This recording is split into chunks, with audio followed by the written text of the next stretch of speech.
States of America, and to the republic for which it stands, one nation, under God, indivisible, with liberty and justice for all. Please bow your heads. Heavenly Father, as we gather here tonight, let us be ever mindful of you. Please pour your blessings upon this commission that we may make the best decisions for all the citizens of the city. Please bless all gathered here tonight that have an interest in what the city does every day. Please bless our staff, bless our troops, especially on this D-Day, and we ask this in your name, through Jesus Christ our Lord. Amen. Amen. I now call this meeting to order, the Port St. Joe City Commission. First up, we have the consent agendas for the minutes of our regular meeting on 5/16 of 2017, and then we had a joint city-county special meeting on 5/15/2017. Motion to approve, Mayor. Have a motion from Commissioner Thursby. Second from Commissioner Brissett. All in favor say aye. Aye. Motion carries 5-0.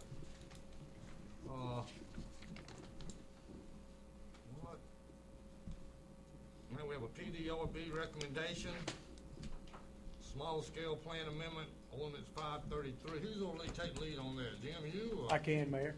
Last Wednesday, the Planning and Development Review Board did have a special meeting to look at the zoning change proposal from R1 to R3 from Ms. Kelly Newman. If you'll switch over to page 5, it will give you the indication of what the motion was from the Planning Board. The Planning Board did make a motion for Ms. Likely, second by Ms. Keels, to recommend to the City Commission that the parcel be changed from R1 to R3 as requested with the additional language. The additional language, Mayor, is actually indicated on page 26 with the exception of the last sentence on there. Items A through D were included on that.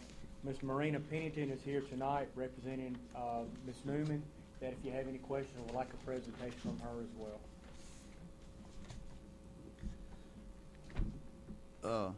Jim, has anything changed at all since the last meeting of the agreements that we all had that meeting?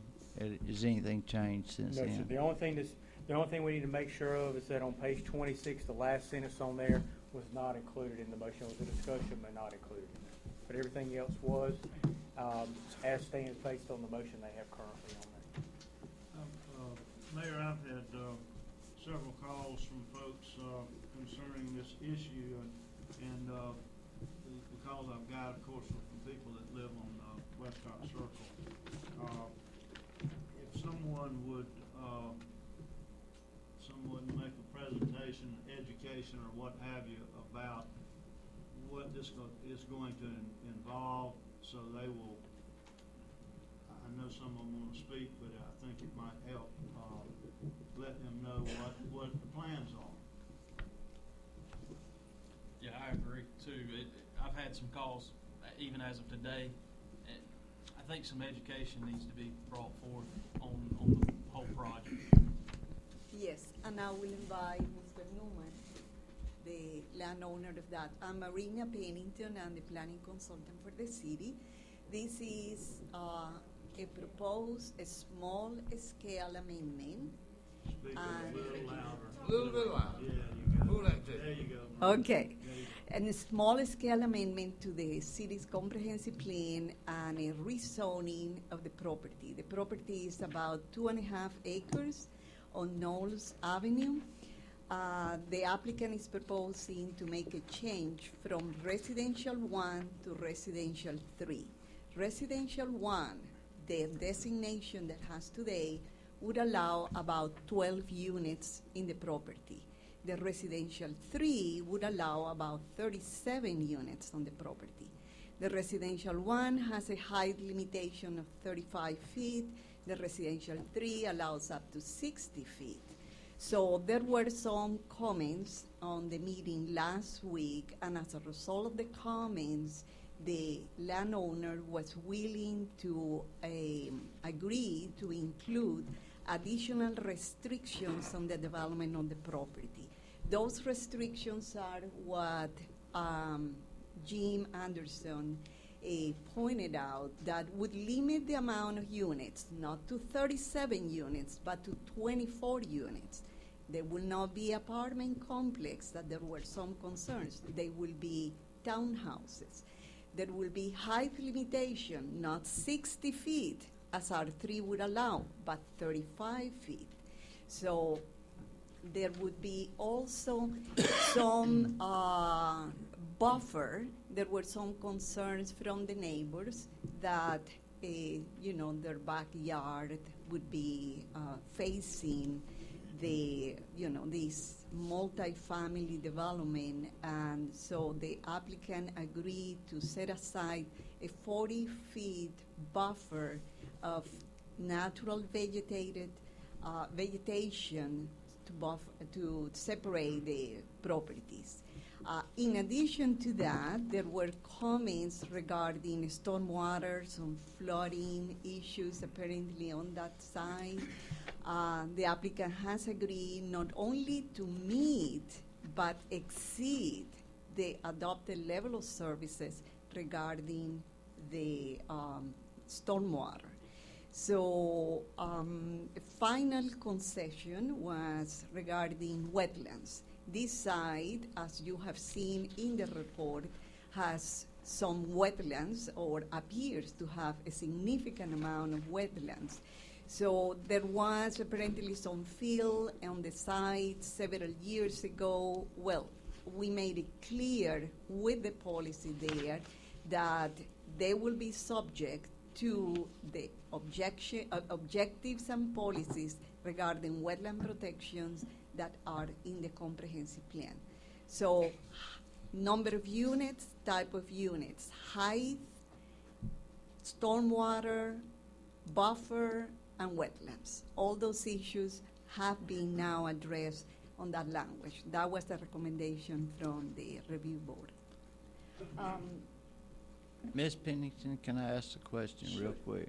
Sure. If it's stated R1, am I correct in saying that at R1 they could still build 12 units in there without these provisions? If we did nothing, they can build 12 units there. Without Yes. anything? Well, So, and that was my question in the beginning, is that what we wanted to do is we wanted to do what was best for the people. And I felt like, to me, and I may be wrong, but that we're better off. I mean, if it came right down to it, they could build 12, and you tell me if I'm wrong, they could build 12 units how they wanted to on that land as it sat without these provisions. They could also rent them for whatever they wanted to, but they've agreed to also put the hardy board in, the restrictions on the height limit, and drainage in the back, and the buffer zone. Am I correct in saying that? yes, today, if they wanted to build, they could build 12 units, and they would not be required to have the 40-feet buffer Buffer. zone. No, they would not And be that was my required. question. I just wanted to clarify that because I did meet with these people on several occasions, because I want to protect our citizens of our county, and they, I felt like that we were probably better off to go with this if they would make these provisions than we were to go with just keeping it at R1 and them going there and doing that. At that point, if I'm not mistaken, they could go in there and build what they want to and rent it for what they want to, and it could become a unit for whatever price range they wanted to meet, and we wouldn't be held to anything. My understanding is this group of developers have set a standard that they're going to set by. Well, that's what the applicant expressed. He Right. indicated that what they wanted to do was 24 units, townhouses for rent on a range of about $1,200 a month. So maybe I want to call Mr. Newman. Yeah. He can probably answer that.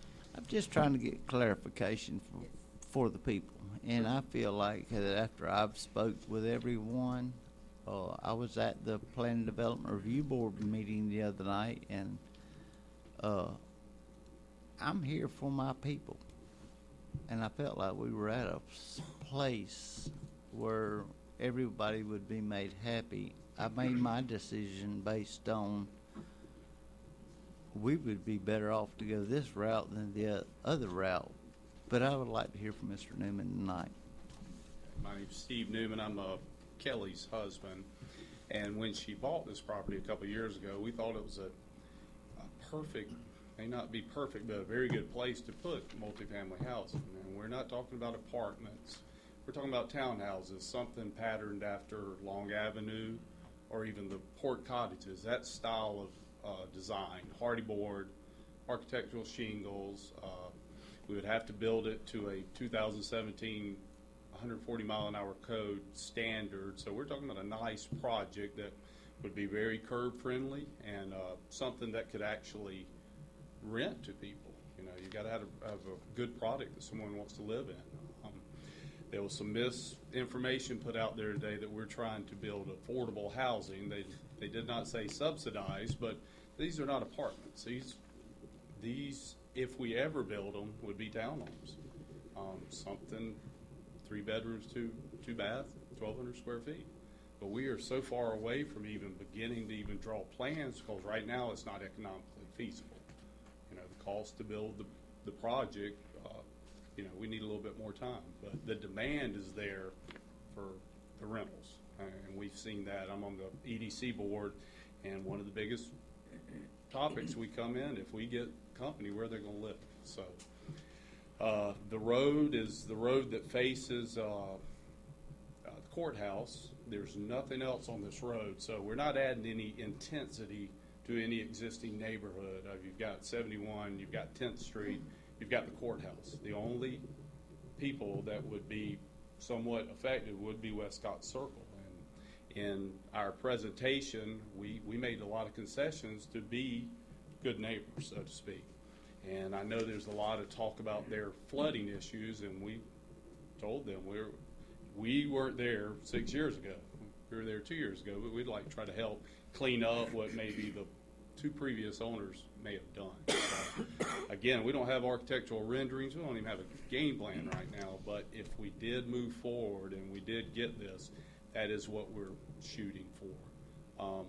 We also have to elevate this to where we're 1 foot above the street. So the more you elevate it off the ground, I'm not saying pylons, but I'm saying raised piers, it's more curb friendly and more attractive in our opinion. So again, we'd like to, you know, there's an economic reason to this, but until we see it even make sense, we don't even have plans yet. But this is the first start.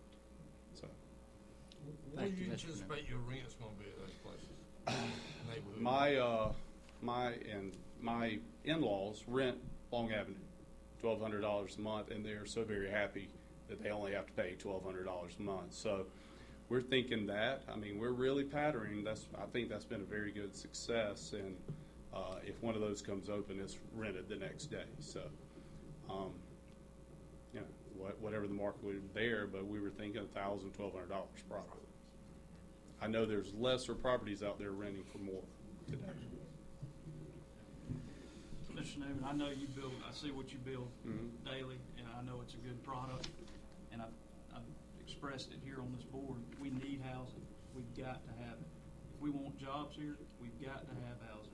So, I understand there's some concessions, and I'm for those, but I also would like to hear from the public Sure. as well. So here. And I can answer any questions if they have. Thank you. Thank you. Thank you, Rick. Steve. Anyone in the audience wish to address this issue at this time?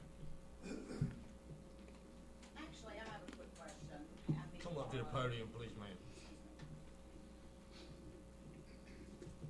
Okay. I haven't seen any of the minutes from last week's meeting. However, at this piece of property, I assume the entrance would be on Knowles Avenue, right? Yes. So that would be additional traffic with the 24, I believe, units going up and down 10th Street. Is there a plan or something in place that's been discussed already for a homeowners association? I mean, I would like to know that these things, that the homeowners have a requirement about, like, no trash and no kind of, you know what I mean? Don't muck up your front yard. Don't bring down how it looks, because if you guys think about it, when people come into Port St. Joe from like the Tallahassee and the East Coast area, a lot of them come that way. I don't think you would want like a first impression to be something that is not well maintained and there's no, I guess, a homeowners association, for lack of a better word. So that's a big concern of mine. And I'm a little bit concerned about the potential noise. If it is a rental, they typically don't really care, depending on what type of, person, obviously, you get in there. So those are some concerns I have, and if somebody can address that, I'd appreciate it. So, Steve, let me ask you this. My understanding is this is gonna be developer owned, these are not gonna be for sale. You possibly could sell if, Okay. it'd be, I mean, it is a concept like Long Avenue. Right, piggybacking off what you said, is a developer, willing to put some restrictions, almost like a homeowner association, what Don't you know can do, if we or- could even do that, really. I mean, I can And answer I don't either, but that's. a couple of questions. First It's of a all, good question. 10th Street, I mean, they'd be coming off 71. I mean, it's at that end of Knowles to Correct. go all the way around there. I don't even think, they're going to go the easiest route. They're not going to drive all the way around. I don't see how we can make, anyone, except for city ordinances with the trash and all. For our name to be on it, I mean, we're going to make it's going to be built better than a lot of other things in the city. So, I mean, we know that the first thing that people come into, and we'd like to have our name on it because, quite frankly, that's the business I'm in. So, Yes, ma'am, come on. Please state your name. My name is Linda Flynn. I live on 10th Street. And some of us had a concern about the need for the jump from the R1 directly to the R3. And if anybody discussed R2, which was a less dense project, because we're concerned about the natural change of the traffic pattern going up 10th Street onto Garrison Avenue and the amount of cars. Being as there's two parcels right there, which are pretty much identical. So, of course, if you give permission to Zone 1 R3, you would naturally have to consider R3 for the next. And I was wondering if anybody talked about the possibility of R2? Because R2 has I believe it was the 14 units per acre. Ma'am, if I could speak to this at all, Sure. and I may not be exact on this, but I have talked to the contractors, and my feelings on it was that if we can hold the contractors accountable for the concessions that they've made thus far, between R2 and R3, there's not going to be a whole lot of difference. They can build 12 individual units on there with no restrictions of drainage or buffer or anything as it sits now. But if we can keep them at an R3 and also say we're going to have fencing, we're going to have drainage, we're going to have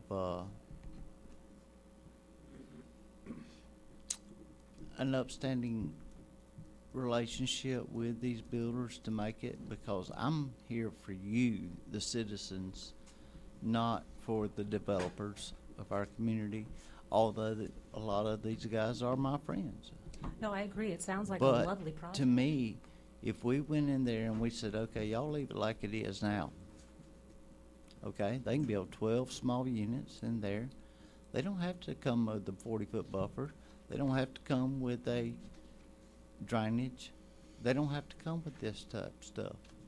The elevation of the roofing, they, at an R3 at 65 feet, they've agreed to stay at 35 feet, which is the same as an R1.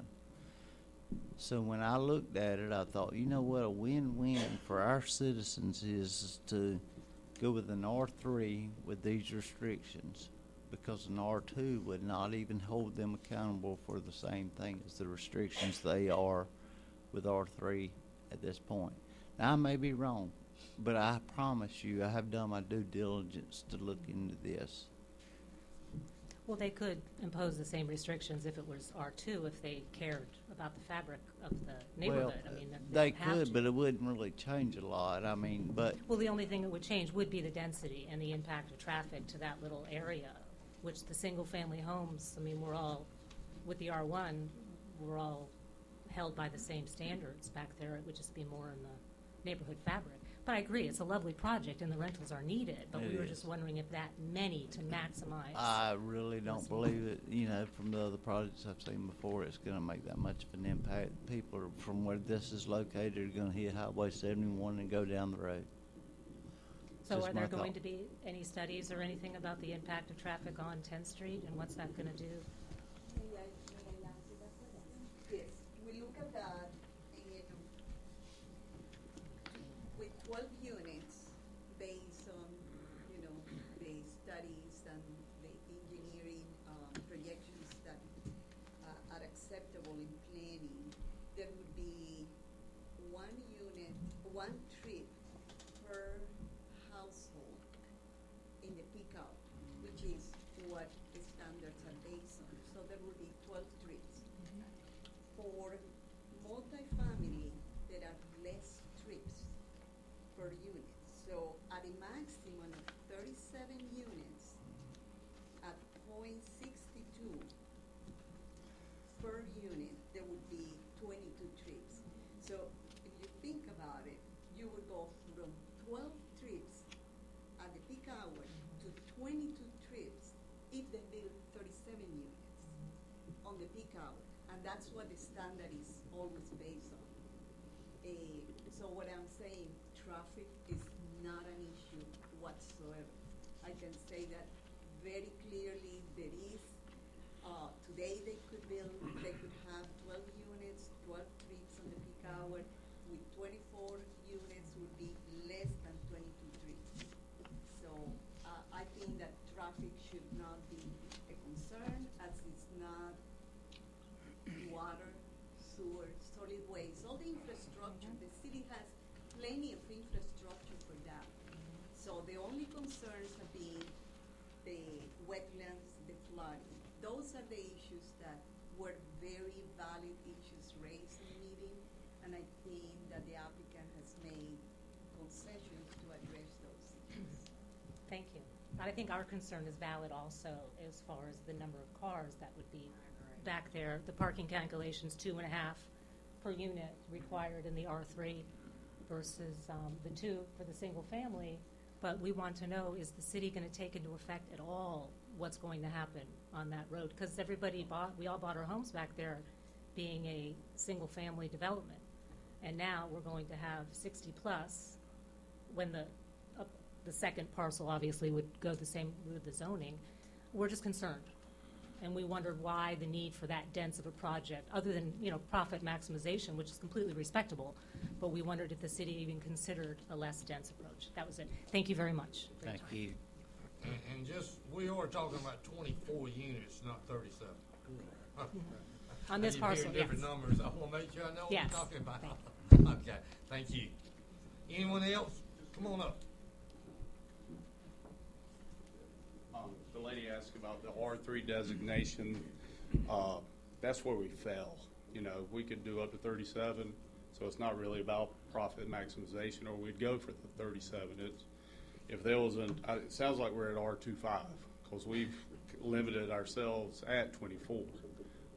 So I just wanted to bring that up. And again, we don't own the other parcel, so we have no idea who owns it or what their intentions are, but we're only talking about our one piece that's abutting next to 71. So I just don't see high traffic going that way and weaving through 10th Street when they can turn right on 71.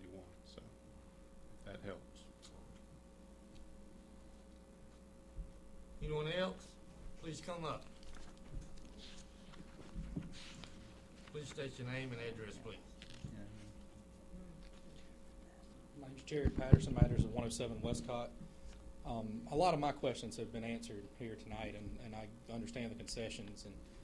And my concern is, and I guess my question is, with those concessions, are those concessions going to follow with the deeds? I mean, there was discussion here about possibly selling these units at some point. Are those concessions going to travel with the deeds to subsequent owners? I would think so. And number two, with those concessions, because again, this is, I mean, nobody's faulting them, but obviously profit's involved here, and nobody would be doing it. And they have given up some with the restrictions that they could have otherwise made with this move, and I appreciate that. But I think we all are aware that times change and things change, especially as it relates to real estate, and what may look like a fantastic project in 2017 may be a bankrupt dump in 2020, and it may be the most fabulous housing unit you've ever seen.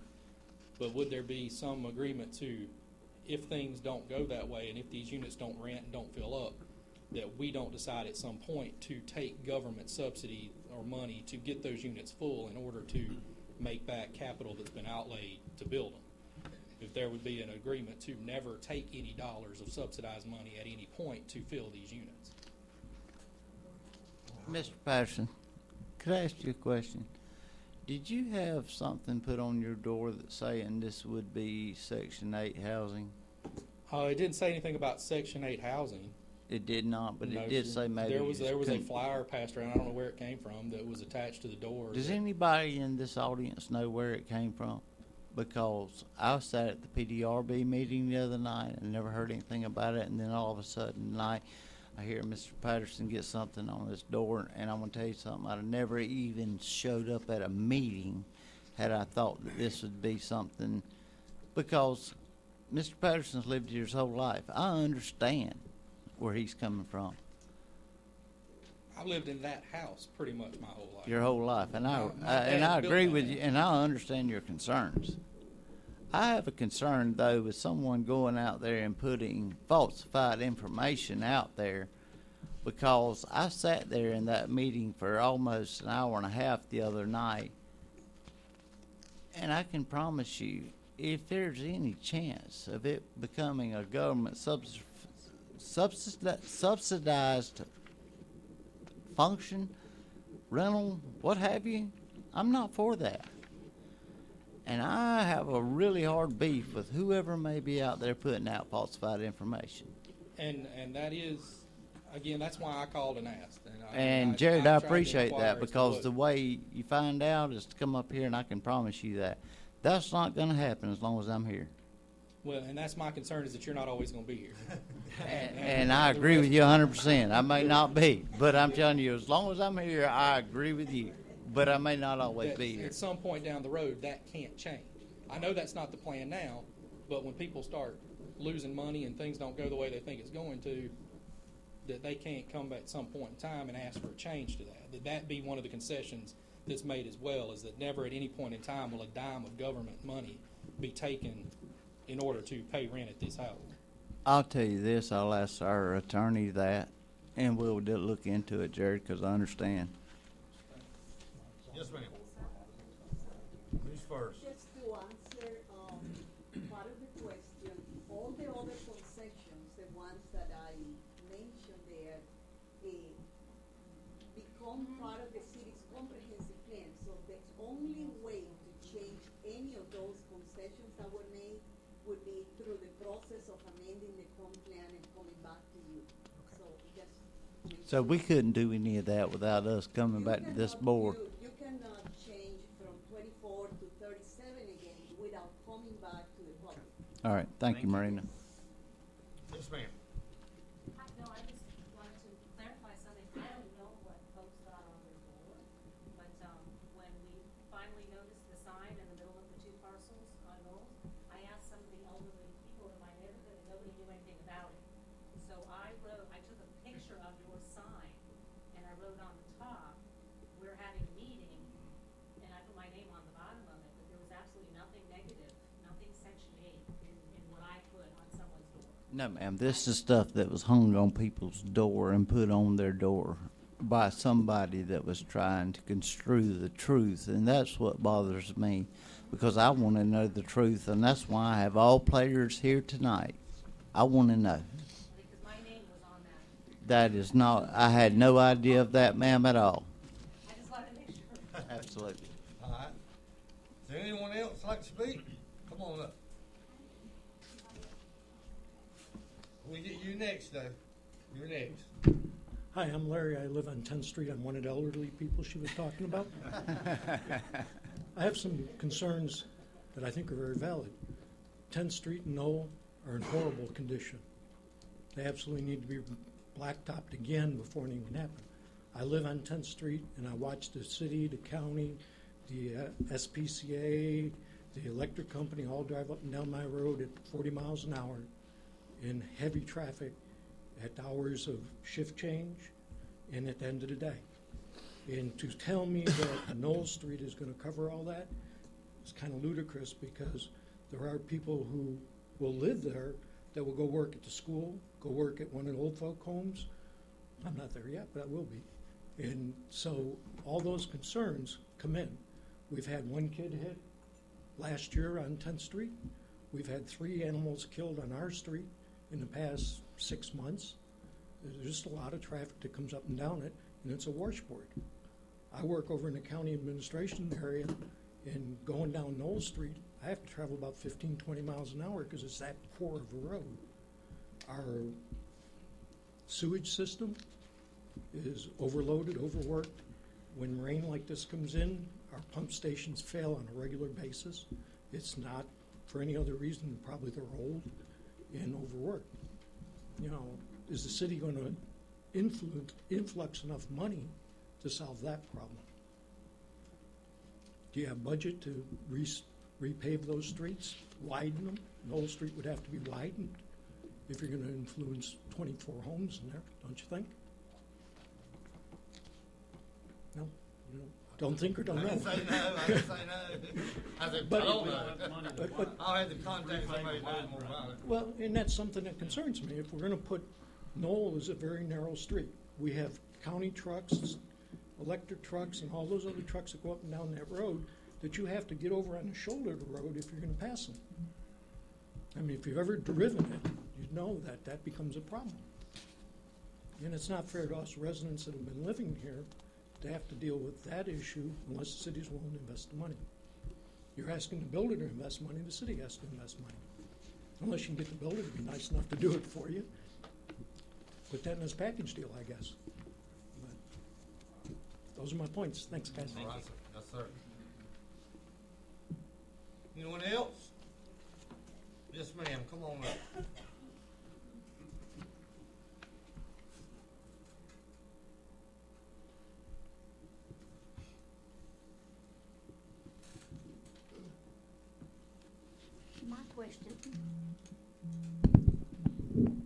My question's for the city commissioners. How are you gonna get water to all of these people and all these new businesses? Are you gonna go under 71 there and put the water main, or are you gonna come in on Westcott Circle and use that main? What we gonna do, John? Not sure yet. Not sure yet? Not planned yet. Ain't got that far with the planning, is what they're telling me. Well, it's something for you to think about. Another thing, everybody seems so proud of that border, that bumper. Let me tell you, that's nobody likes those things. Nobody wants to keep them up. And as you know, I worked for the paper company for 140 years, and that was one of my jobs, lying every day to give them a different unit, Woodlands unit, that would clean up the buffers and all of that. So that's going to be joy, joy, joy for you down the line. Yes, ma'am. So you can look at those things too. Ms. Phillips, thank you.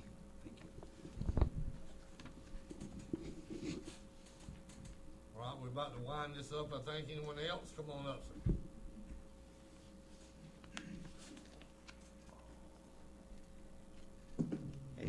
morning, everybody.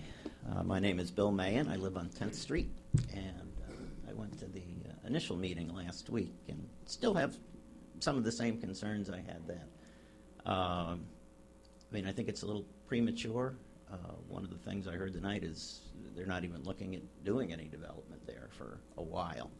So, as I said the other week, I think it's a little premature with all the unknowns out there to say open that door to go to R3 when it would open up potentially the rest of the road to requests to go R3. And initially, it was like 2006, 2007, that same parcel was attempted to be developed, but it was stopped by DEP and they wouldn't approve a stormwater permit.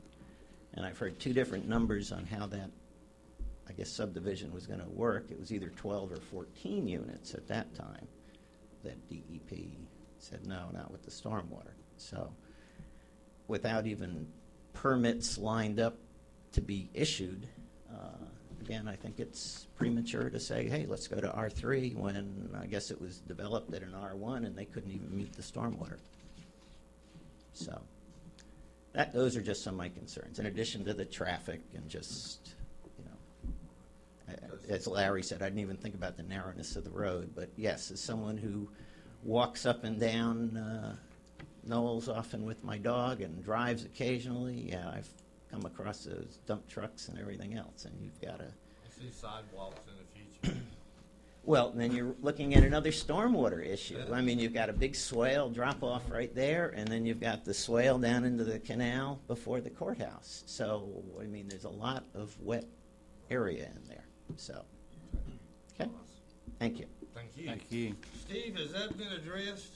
Well, he was just talking about the stormwater or DEP, or y'all gonna have any problems with DEP? We haven't even asked DEP yet.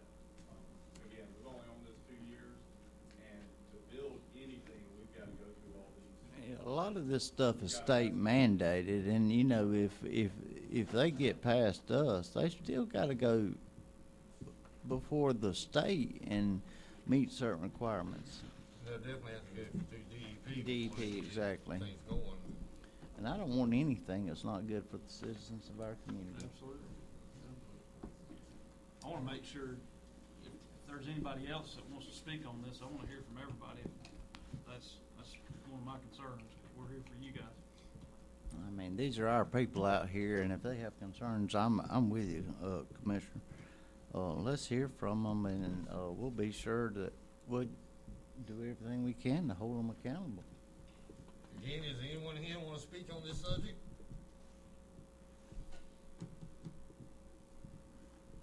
All right.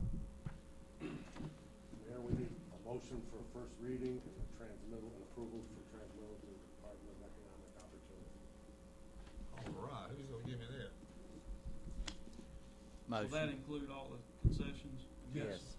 Yeah, I'll make that motion if it includes Got all a the motion by concessions of the Commissioner people. Thursby, have a second? Second by Commissioner Ashbrook. Any further discussion on this part? All in favor say aye. Aye. All opposed? Motion carries 5-0.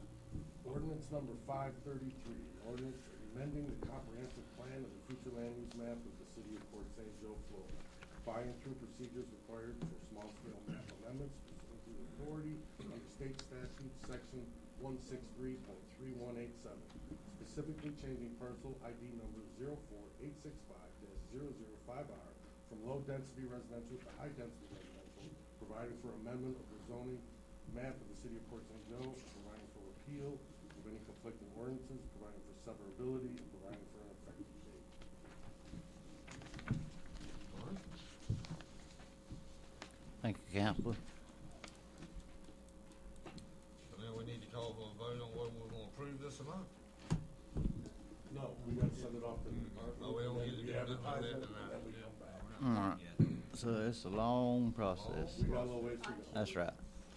Clarify that, because it is a small-scale amendment process, it's not subject to two public hearings. This is it, you approve it, it goes, then they have the ability to challenge if they did, but I never see them challenging a small-scale amendment. So only the larger scale amendments are subject to 2 hearings. So we do.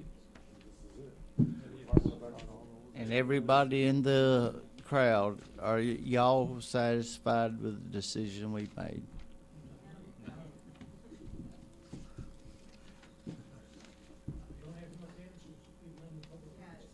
Ma'am, sir?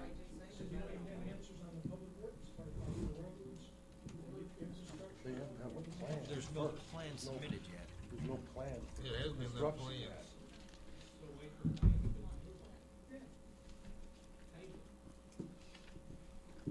Still have to jump through all those hoops. We don't have to do anything else right now, right? No, We voted 5-0 to do whatever. to send it to the Department of Operations. That's all we're doing All right. at this point. Okay? All right.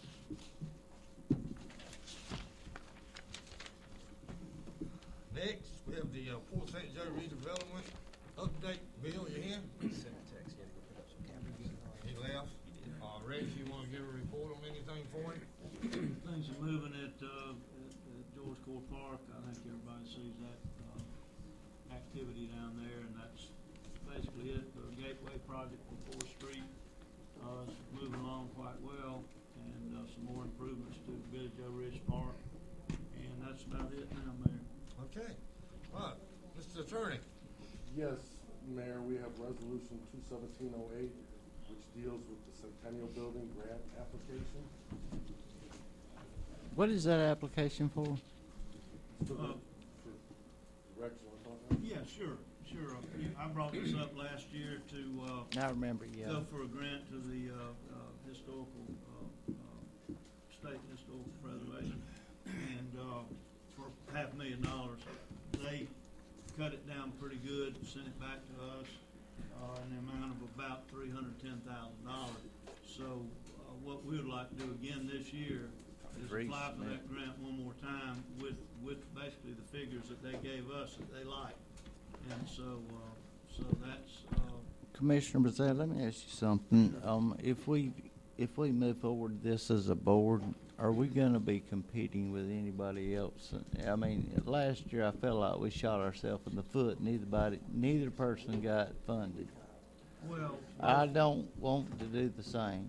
I had just as soon not approve it. Either one as I had one. I don't think it's gonna be a detriment, Commissioner Thurgood. I think it'll be a positive, because we got 2 shots in there, and maybe one of them will get it. Either one, the Port Theater or us, it'll be a win-win for us. So I think it'd be, it's good that we put 2 in. I wish we could have 3 or 4 in there and increase our chances, but no, I don't think so. Okay. But, I mean, I just don't wanna put ourselves in a worse position if we're gonna put in for one. It's it hurt us in any way, and I'm not talking to those people in the grant places. Are we hurting ourselves by when we put in one for one and one for the other? Is one of, I mean, I'm a city commissioner, I'm not a Port Theater commissioner. exactly, and I don't have a problem with your comments, but my comments were, I think it would help us. And not only that, the Centennial Building is the most I historic agree. structure in the city of Fort St. Joe. And I'm all for that. And we're obligated, I think, as a commission to preserve heritage and history of our city. And so anything we can do to help get that thing where it needs to be is something I'd like to see us do. Commissioner Bezat, you brought it up, I guess, a couple meetings back, asking for support, and I told you I would fully support you on it, so I'm in the same boat today. It's a historic building that we have to keep up, and it takes money to keep the boat floating, and I'm all for it. Now, but we set aside 50 last year. Yeah, is that the same requirement this year? So, I guess we can roll that. Can we roll that money over, Jim? That 50. I mean, we'll be in budget It won't be process. quite that much this year. I think we'll Right. reduce it down to $310,000, $31,000 will have to be budgeted this year for funds. yeah. Okay. So, I'll make a motion to move forward on that. I'll second. I have a motion by Commissioner Lowry, a second by Commissioner Ashbrook.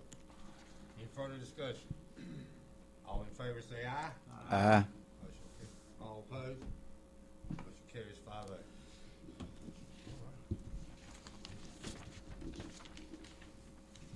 Thank you, Ms. Charlotte, for putting this together for us too, because she's. Yes, ma'am. I We're working appreciate on it, might need some help from some of you between now and the 15th, but we're all Yeah, They working didn't give on it. us it has much to be in time. by the Yeah. 15th. It's a very short window this year. Thank you, Ms. Anything else for Charlotte. you, Mr. Attorney? No, that's it. That's it? Thank All right, Jim. Yes, sir, Mayor. The first item we have is an update on the CDBG grant. Mr. Bruce Ballard is here tonight. I believe he's going to give us some good news, Mayor. All right. Yes, the Department of DEO and CDBG sent us an offer for contract last week with some papers that are needing your signature and a few other staff signatures. The package Charlotte has tonight has all those signature papers in it, and it'll go back in tomorrow's mail. The other thing is, well, they'll have to do it their end, and I have no way of predicting them anymore. They're always slower than I'd always thought. But the other thing that is up is when we had the site visit earlier this year, there were some policies that the city was found to be needing to update. And I know that you have recently done an update to your procurement policy, but it doesn't meet HUD standards. And there have been a few counties and cities that have already adopted a new procurement policy that meets 2 CFR 200, the federal statute that controls procurement. It also is the same standard that the Treasury is using when they're working with any of the deep water monies, and there's various different pots that Treasury is funding. So you would be consistent with anything that their attorneys would be looking for when it comes around. So this would be it's named as a CDBG procurement policy, but you can adopt it for other uses too. The new policy also has in it another provision, which right now slipping my head. I think it's minority participation in contracting. And so this basically puts you up to snuff, and that's, I believe, in your package for review. You don't have to act on it tonight. I, advise in all due caution have the city attorney review it. Just make sure that there's nothing that didn't happen. It's another policy that I believe Holmes County's adopted and 2 other counties have adopted. Jefferson County adopted it last month. It's just boilerplate, basically, but it puts you in line with the new federal code instead of the old 24 CFRs. It's 2 CFR current. Bruce, that's just a model policy then. Yes, sir. I guess Clint could take a look at it. And Just tweak make it sure, or I don't think it says Holmes anymore anywhere, but just to make sure. tweak it. Bruce, that was what I was going to say too.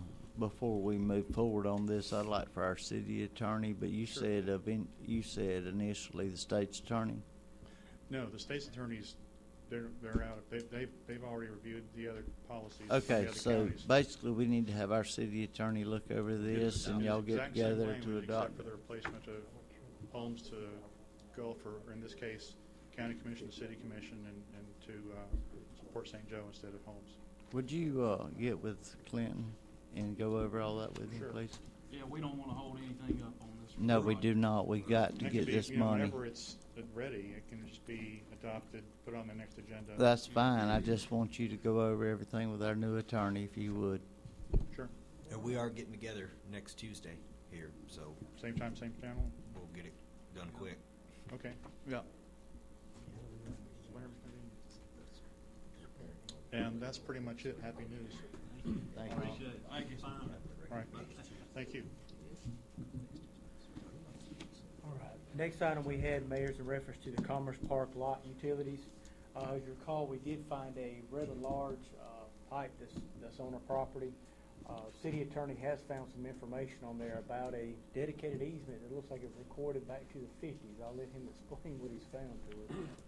Back in 1959, the St. Joe Company granted an easement to Michigan Chemical Company, which has since has become Premier Chemical LLC, which ran all the way from the bulkhead all the way through all the properties there out to Premier's property. I spoke with a gentleman by the name of Jim Williams, who is a consultant for Premier, who hinted at that he thought maybe that the easements had been abandoned. I have a call-in right now to general counsel for Premier, and I'm also in the process of researching and finding out, and I have found some things, but I haven't gotten to the bottom of it yet. I hope to, within the next few days, determine whether those easements have been abandoned or whether they haven't been. If they haven't been, we're kind of stuck. If they have been, then we can go from there. Glenn, is this something we need to table until 2 weeks from now, just to, or is not? just an update. It's just an So update? I don't have, Okay, I'm all right. not to the bottom of it. Good as enough. we sit Good, here good, right good. now, All but right, I thank will you. be short. The next item we have is a reference to the flushing program. We did start flushing yesterday. They started on the main trunk line, got up to 16th Street. Not sure how far they got today. How far did we get today, Mr. Graham? Thanks, Jim. Where we're at right now, the flushing program, we just, when we were planning this out, we were attacking on 3 fronts. That's how many crews we have out doing that right now. So there's a crew in town, there's a crew in Highland View, and a crew in White City. Highland View is complete. We completed that today. White City has 2 more flushes. It's complete. Town is expected to take a lot longer just based on the area, which also includes the Oak Grove, Sacred Heart. So it's just a little more widespread. As Jim indicated, we did begin yesterday in town on the main lines coming from the plant, to 16th Street as well as down 1st Street, Marina Drive. And as expected, it wasn't without issues. In the downtown area in particular. We heard from several folks there yesterday. Bill and Karen Reed are here today. Spoke to them. Jim and I met yesterday afternoon, and we decided to withdraw from that downtown area, so we're beyond that now. So I did want to tell Bill and Karen what you experienced yesterday, you shouldn't experience again. So we sort of leapfrogged over that, and we're moving back towards the south. So we certainly apologize for that, as I did yesterday, but you should not see those issues again. Sure, come on up.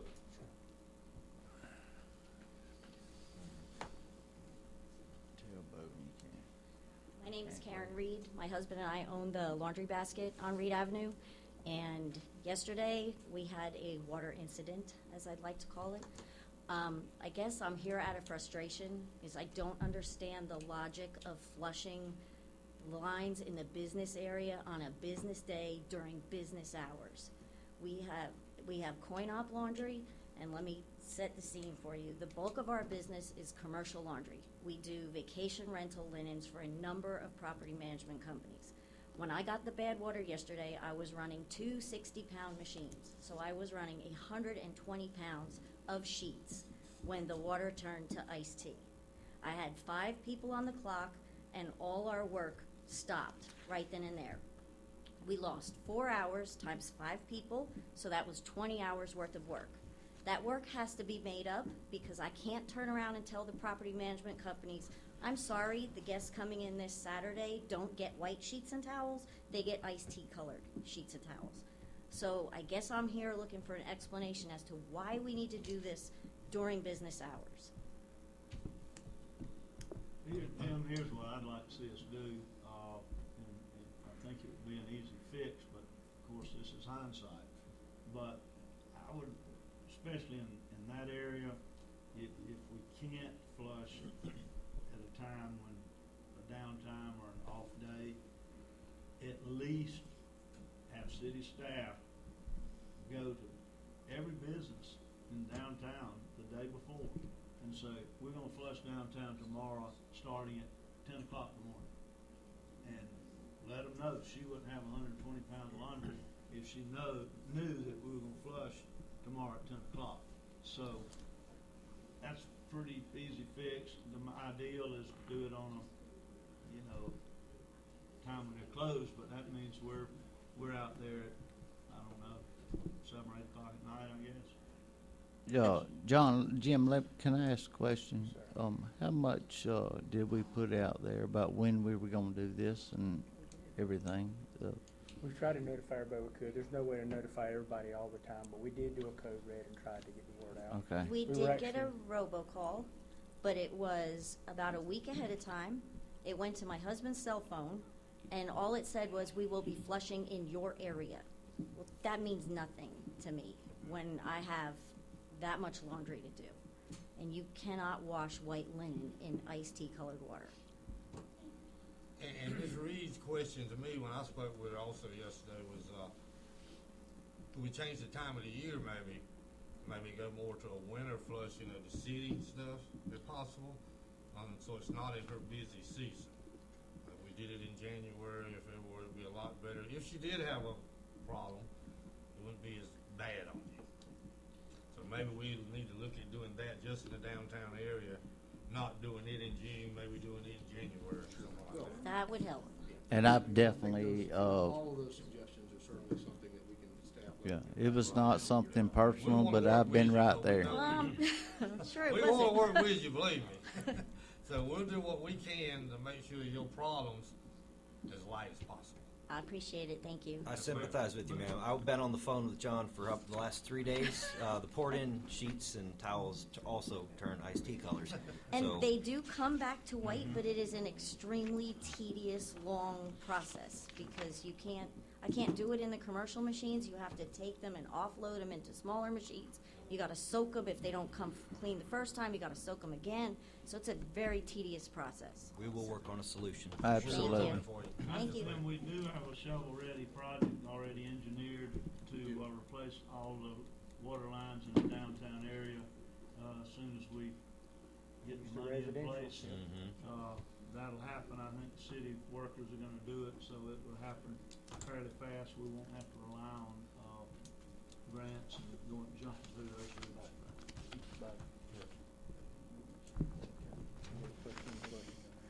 Okay, go ahead. We'll take about a 5-minute break, if you don't mind. Sure. We just got, no, I gotta go too. We just got through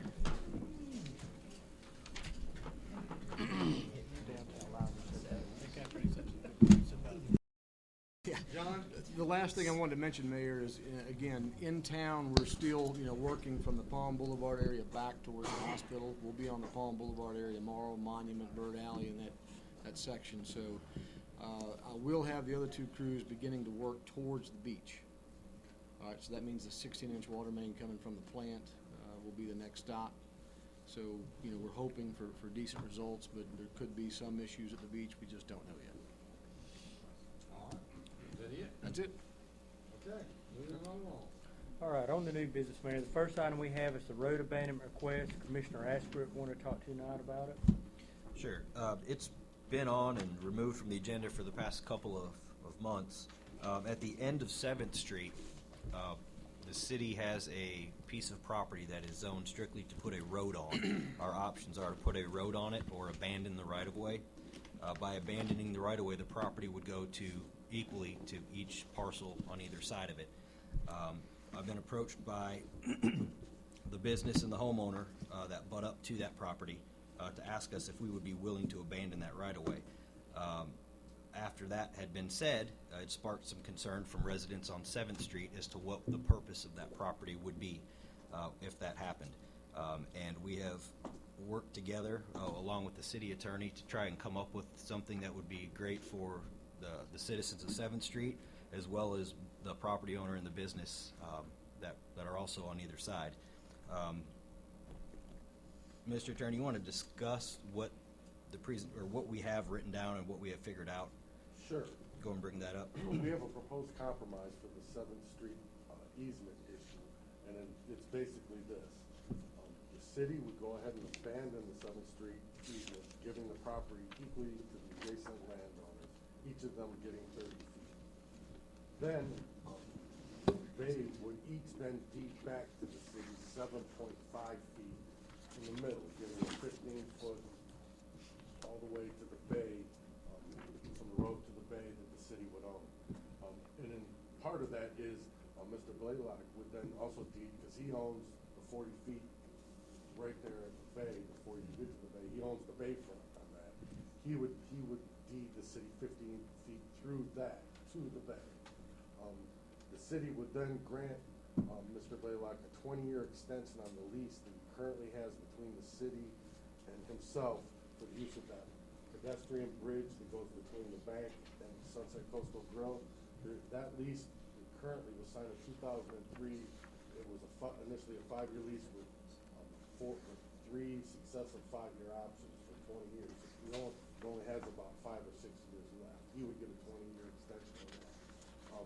Both the Haddocks and the Blaylocks would each pay, the next step would be the Haddocks and the Blaylocks would each pay $5,000 each for LED lighting of the Bay Trail from the marina to the Frank St. Park program. And basically, this solves, there was an issue with encroachment on the easement, and that would solve that, and for Ms. Haddock, and also give her property. Mr. Blaylock would get property, and he would get his lease extended on the bridge.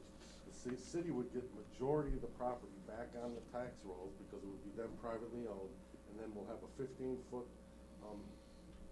pedestrian, I don't even know what you would call it, just walkway to the bay, and for the citizens of Port St. Joe, and particularly for the people that live on 7th Street. And then the city would also get the LED lighting, at least $10,000 towards that. I know Ms. Haddock has also given us a proposal on the lighting, which what was the total amount of that, Ms. Haddock? It's $11,630. Everybody get that? And 11,630. And the purpose of that land coming back to the city too, that 15 feet, it gives us one more water access point in the city. Whereas right now, Dewey owns that waterfront, and we're not technically supposed to be walking on his property. So once we get that back, we will gain a 15-foot piece of property all the way to the bay. So there's some value in that to the city as well. We could do a small, low-impact gravel path down to the water, maybe put some benches up towards the end. If someone wants to walk or roll their kayak down there, that's fine too. So that was the purpose of this deal.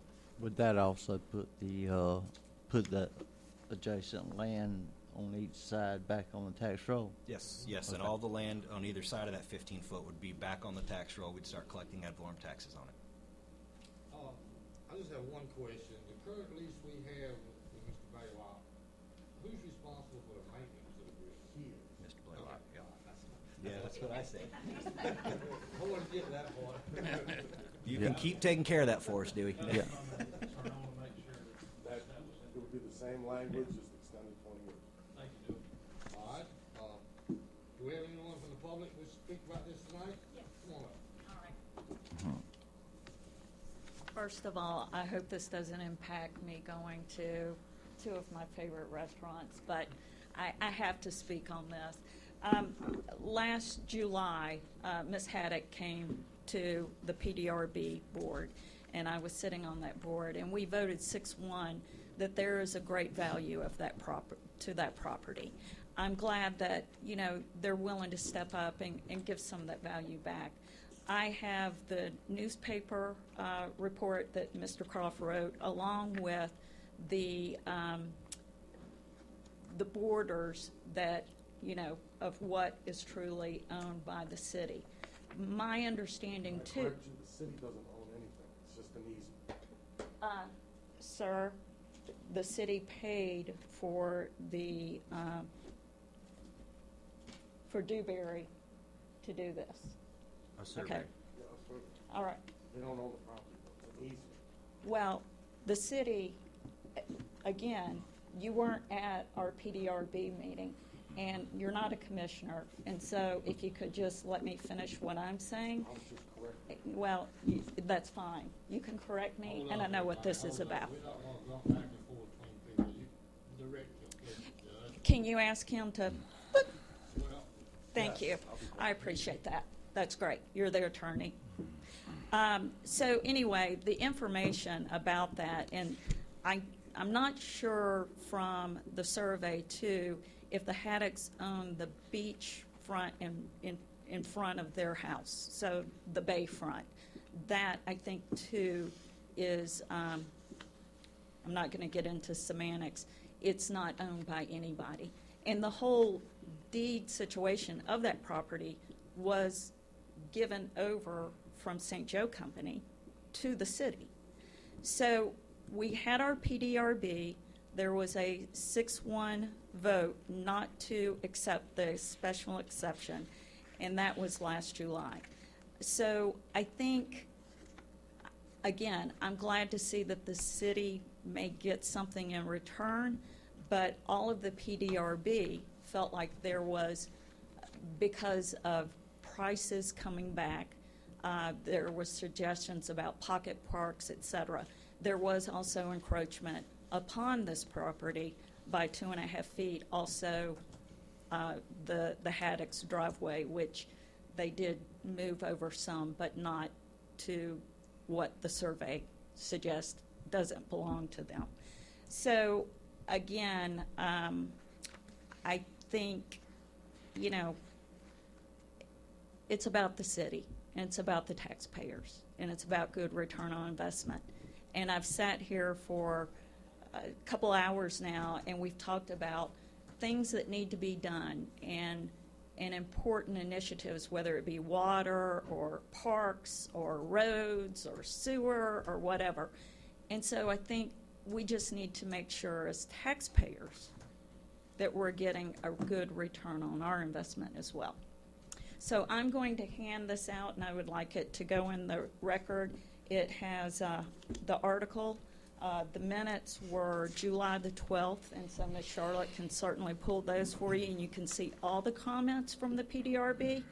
And then also I've got the survey that the city paid for. Thank you. Mr. Mayor, I'll make a motion to approve this plan and let Mr. Attorney go forward with doing the paperwork. I'm gonna second it. I'm the one that brought up this can of worms to start with, and I believe in getting rid of surface property in the city that we have no use for, we might get a little money for. So and we've got others that I'd like to see us Can I just clarify something, so to make sure that everybody understands? This was an easement that was given from the St. Joe Company to the city of Port St. Joe. We don't have clear title for it. We can't sell it. We have two choices: either just let it sit there the way it is, or if we abandon it, Dewey and Kay would each get half. We can't sell it. This is a good compromise that encompasses everybody, and it gets the majority of the property back on the tax roll for the citizens of Port St. Joe. And I think that's a good thing, but we did talk about pocket parks Mr. Mayor, and there's a all of motion that. and a second on the Yeah, floor. we got to get on our way. You've got somebody Just one second. We have a motion by Commissioner Ashbrook and a second by Commissioner Zinn. Now, any further discussion from the audience? Come on up. My name is Tom Buttram. I live at 211 7th Street, and the group on 7th Street has done some talking about this. But we were in agreement, basically, with the agreement that the attorney read. The one thing that's changed in the last 24 hours is that rather than an easement, it will be a deed back to the city. Correct. And I'm all in favor of that. In fact, I think I brought that up as an issue for their tax benefit, that they're not paying tax on it. However, there was also a point brought up that if that happens, if it's deeded back to the city, that the commission in the future might decide to sell it or do something differently with it. Is there any way that that can be dedicated as a permanent? Can we put restrictions on a piece of property that we own, recorded in the deed? That it can never be sold? Not never be sold, but what we can do to it. If it could just be conveyed as land, and that's it. Well, in terms of what you can do to it, it's 15 feet. Yeah, you can. Yeah, it's not really developable. I get you that. can't, yeah. I get that, but the point was made, and like I said, I think I brought up You did, yes, sir.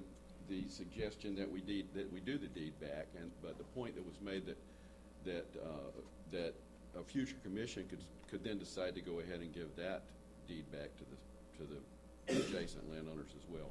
That would be my only concern, if there's some way to. I really don't believe they would ever do that. And I can't think of an instance, and I know I brought. And Mr. Buttram, I'm not going to make any politician. and I brought that up. I brought that up to you, Mr. Buttram, because Right. you know Nothing that this commission can do that could tie the hands of a future commission. I can't think of an instance, and we talked a little bit jokingly about if Dewey retires and sold his restaurant and they wanted to expand. I don't think 15 feet is going to make a world of difference if they wanted to expand.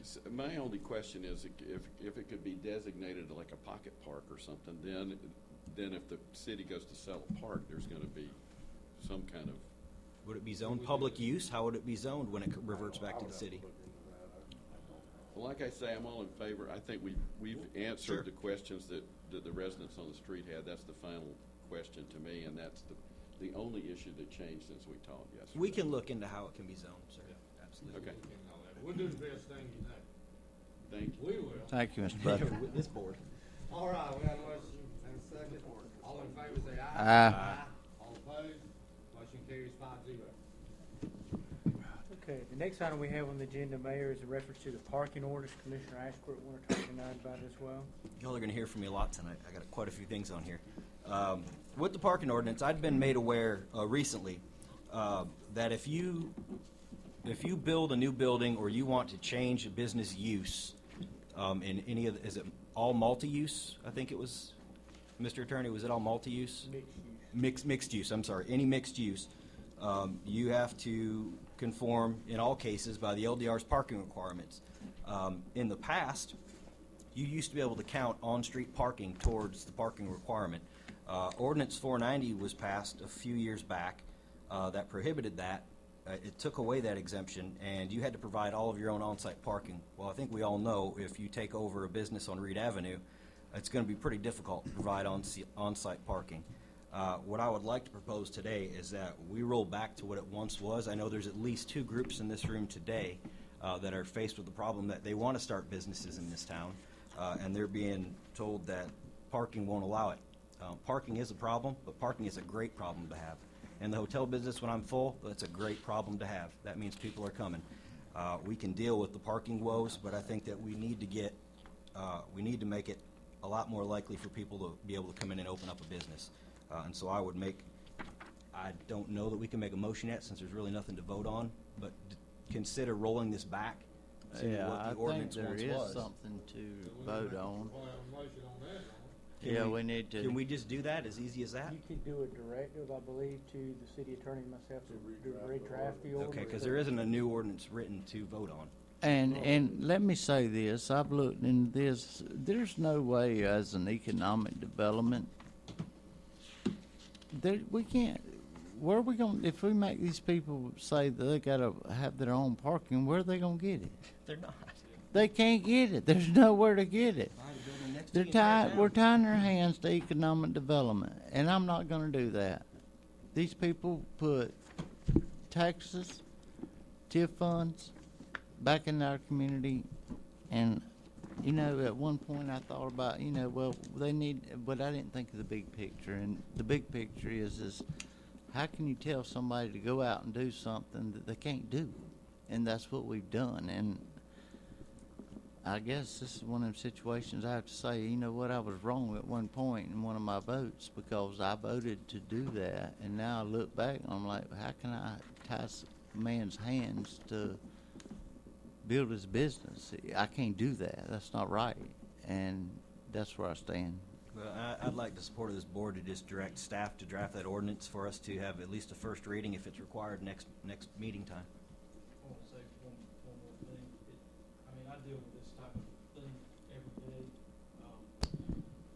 from my full-time gig at the county, and I have to tell a lot of people no from day to day. But from this standpoint, I can make these type decisions, and I want people to know that we're a business-friendly community, and I don't want to drive business away. I want people to come here and stay and build restaurants and shops, but I'm on board. Thank you. Here's what we need to do, guys. We recognize we've got a problem, okay? Let's start thinking about how we're gonna solve it. Now, it's one thing in the LDRs that lets you put a value on a parking space, and if somebody's short 3 parking spaces, they can pay for 3 parking spaces. We put that into a fund, a pot, and at some point in time, that will allow us to buy a piece of property for off-street parking. There's 2 lots now that are in the city. The most advantageous one would probably be the Rich property there on Williams and 3rd Street. So at some point in time, we've really got to do that. We've got to think about not only the new business, but you need to think about the impact on the people that's been in business on Reed Avenue for 20 years. And we're gonna put 3 new businesses right next to them, and all of a sudden, nobody's customers have anywhere to park. The mayor's been the most vocal critic of that down his end of the street, people parking everywhere down there. He's parked off, you know, in the lot where he should park. But the point is, I'm all for this, because we got 4 applications that are gonna be businesses in the city. But you're gonna have a little problems, and we need to think about that when all these businesses open. And let's face it, if tourists come in here and they can't find a parking place in front of your business, they're going somewhere else. They always find a spot. And so, with that said, it's a tourist thing. TDC might be able to flip us some money occasionally for that issue. Yeah. So let's start thinking about it. Let's start talking about it. Let's not just talk about it right now and not talk about it again. Because we've got, I own a business. I know how it is. And it's important. But I know I've spoken to Jim on several occasions on that. We need to find some off Reed Avenue parking somewhere. If you look at George Duran's parking lot on 98, where he just paved that, during lunchtime, it's full. I'm not sure if he wants people parking there or not, but I talked to Mr. Duran, and he's getting ready to block it off. Is he? Yeah. But I gotta say too, guys, I Just drive down reliability. Williams, and I don't see a lot of cars on Williams. There's not. And Right. the point is, employers won't enforce their employees parking off Reed Avenue. We beat our head against the wall on that issue. Well, and I love the idea of charging or buying back spots, but honestly, you talked about the David Rich lot. We'd have to sell 500 spots back at $1,000 a piece to make him an offer on that lot. Well, I agree, but that's short-sighted. Long-sighted is we've got a problem. We need to try to fix it. Sure we do. Okay. And I agree with that, but can I just throw one thing out there? If I'm not mistaken, Mr. Boyd Pickett is talking about opening his place up on 98. Am I correct?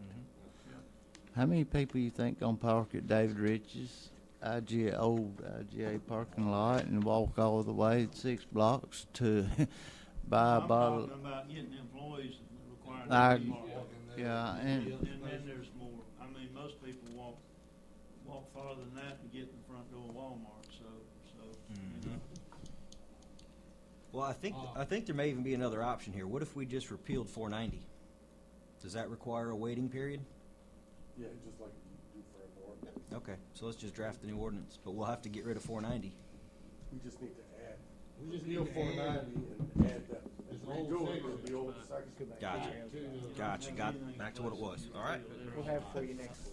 Just put it back in with number 490, the old code that says off parking. That's all you do. That's what we need to do right now, anyway. All right, the next one will be quicker, Mayor. And you got a meeting next Tuesday? Next Tuesday, yes, sir. We'll have it on this next Tuesday. All right. Anybody from the audience want to speak on this while we're on it, just for a minute? Boyd, you want to say anything? Before we go to Father? Just real quickly, Boyd Pickett, 108 Sunset Circle. I just want to tell you guys, I really appreciate you working with us. I know it's an issue that none of us saw 4 years ago when this ordinance was passed, and I kind of understand that. But we do, like Commissioner Bezette says, we do have a serious parking problem, and we do need to not put it on the back burner. And I'll even volunteer my time to help, because I've done some parking studies before when I was on the downtown redevelopment, and maybe we can come up with a plan. But I just want to let you guys know I appreciate it. Can you kind of give me a timeline on what we're looking? Because we got a permit held up because of are we going to be able to do it in 2 weeks or? We're gonna bring the revised ordinance back next Tuesday. We'll have a first reading. It's gotta go be advertised. I don't know if we've had enough time to get it in the next meeting. You're probably looking at the first week in July if I had Mississippi problems. So so. Okay, well, I've waited We're gonna 7 talk years. about scheduling in a few minutes. Because our first meeting in July is scheduled for the 4th, which is July 4th, so what I'm gonna propose to the board in a few minutes is that we have a special on the 6th, if it's amenable. And there's nothing we can do to make it any quicker, even if we had Gotta our, advertise it I 10 know, days and that's the in problem. advance. So Boyd, I mean, if Well, we I could do appreciate it, I just appreciate you guys working with and seeing what we got to do. Yeah. We got a problem. And like I said, I'll volunteer my time. If there's a committee appointed for parking, I'll help out and do whatever I can. So It's a thank y'all. problem. Yeah. Hey, how much does Rocky want for his product on 98? $1 million. Does he want as much as Rich's want for theirs? Closer. Oh, really? Yeah. All right, next. The next item is a reference to the ice machine. Commissioner Ashbrook want to talk to you about it. Yeah, I heard grumblings about some complaints about ice machines being right next to where somebody's living. And I recall years back before I was on the board that there was discussion about putting one of those polar ice machines down at the boat ramp. And I don't know if that might help the situation. I really don't personally believe there's a problem now, but I don't think that the ice machine where it stands now is highest and best use. I think if it were right there by the boat ramp, it'd do a lot more business. And I don't know if we might want to consider reaching out to Polar Ice and seeing if they'd rather, rent a space from us, or Who owns that ice machine then? The gentleman's no longer here in town. Trying to remember the guy's name, but yes, sir. The business is no longer here. Got the biggest hands I've ever seen in my life. Mike is his first Mike, name. yeah, big guy. Yeah, I know, he used to own the company, man.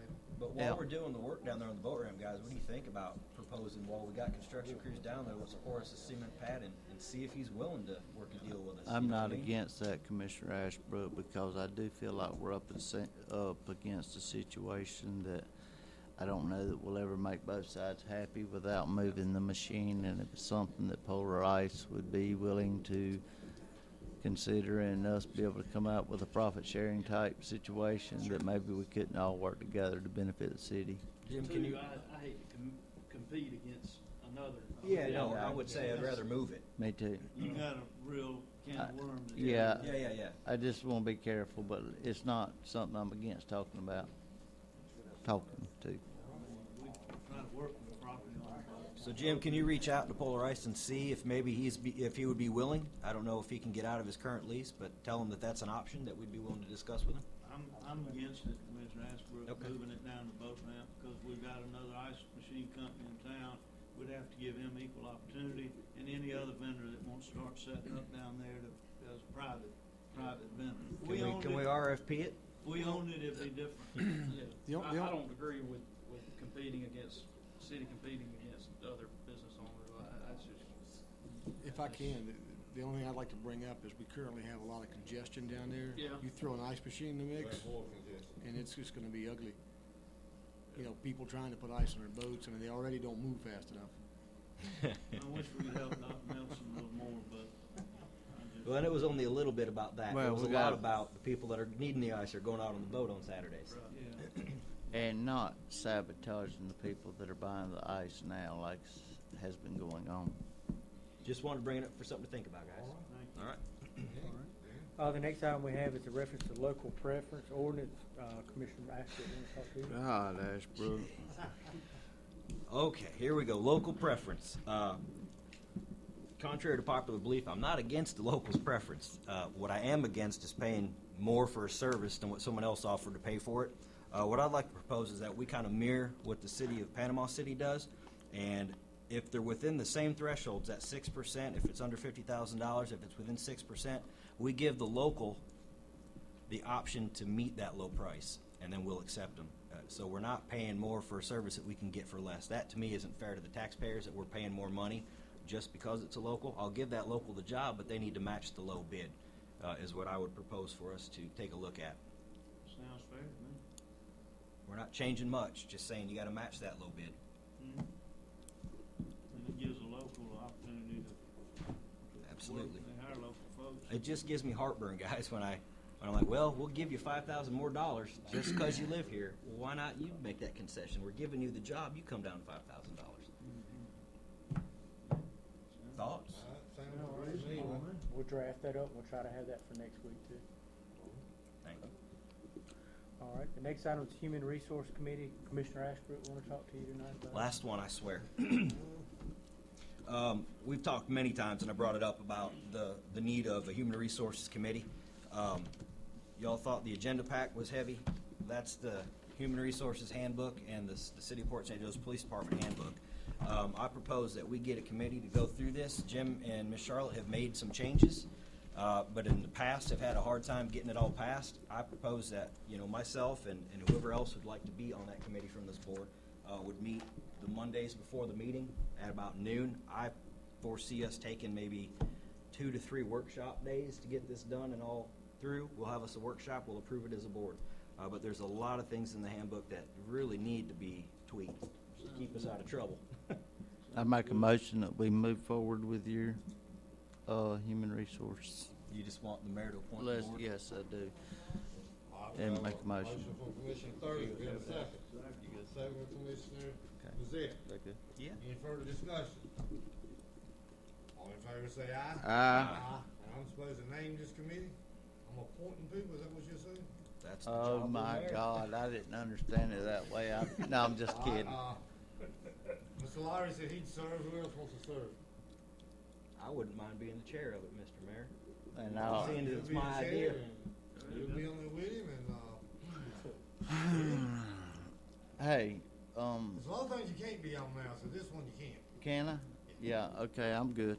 All right, And that's I would all also, you need right there. I would also request, Mayor, that our lawyer be present at these meetings. Okay. Thank you, sir. All right, what else? Nick? The next item we have is in reference to cemetery property. Commissioner Thursby, want to talk to you tonight about it? Yeah, I'm gonna vote on these 2 things, and I wanna talk to y'all about it, but I would just also wanna share something with everybody so they don't think I'm running out. But there is a stomach virus, Commissioner Bazette probably knows about it. My whole family is in bad shape at my house and very in need of me. I'm gonna bring these things up, and if it's okay with you guys and everybody in the community, I've gotten 3 or 4 texts, Daddy, you're needed. It's that stomach virus, and it's bad. I'm telling y'all, so I pray nobody in the crowd gets it, okay? But the one thing I would like to discuss is the cemetery property. Joint commission meeting, I didn't realize it, but we're in a real shortage. I've asked Mr. Anderson to look into that. He says we do have some more property. Jim, I would like to, I don't know if I need to make a motion or just give y'all for maybe John and I don't know what department, maybe John, and maybe get Mark Cawthorn, and let's see if we can't work together to get some of this property cleaned off. And let's open up some more lots, because I didn't realize where we are. I'm gonna kind of leave you and Miss Charlotte in charge of what we need to do there, because, yeah, but we don't want to have a shortage on the cemetery lots. The other thing is TDC board membership, Commissioner Thursby's got here. That would be me, and what I would say is at this time I'm currently taking a job with the Tourist Development Council as a beach ambassador, and it would be a conflict of interest for me to stay on that board, and I would like to make a motion to give that seat to the Mayor, Bo Patterson, and that's my motion. I need a second. I got a motion from Commissioner Thursby, a second from Commissioner Bazette. Any further discussion? All in favor? say Aye. Aye. Motion carries 4-0. I didn't vote. Go away. Opposed to it. Thank you. And I apologize, y'all, for leaving here, but I'm telling you, it's not too good at my house right now. Jack? Oh, I'm sorry. Quit breathing on me. That would be William, not Jack. Also, too, let me just say this one more time before I go. Reggie's sitting out here in the crowd today. I finally talked to Reggie tonight.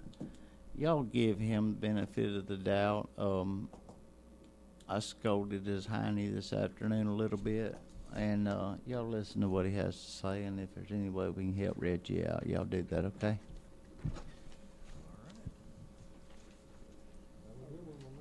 Thank y'all, and I apologize. Mayor, the next item we have is a reference to the Washington High School reunion. Mr. Nathan Peters did give us a handout. He wanted to make sure everybody in the community was aware of the upcoming reunion for Washington High. Okay, there's been some questions posed to me about charge for this reunion.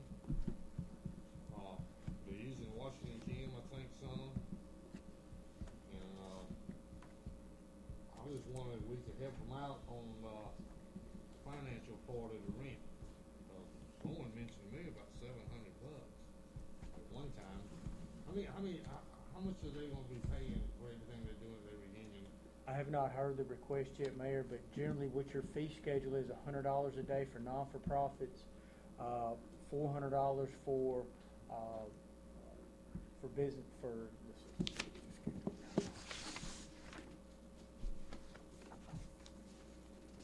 for birthday parties, weddings, those type of things in there. And then if it's actually a business itself, it's $700 in all season and $750 during the height of the season for a business for-profit. Who's making the rent request or the request for the building? I haven't seen anything. Nobody? Well, Charles McNair is one of them that talked to me, and Will Peters again. Okay. There are two that's on this page that we got handed, I spoke to, and,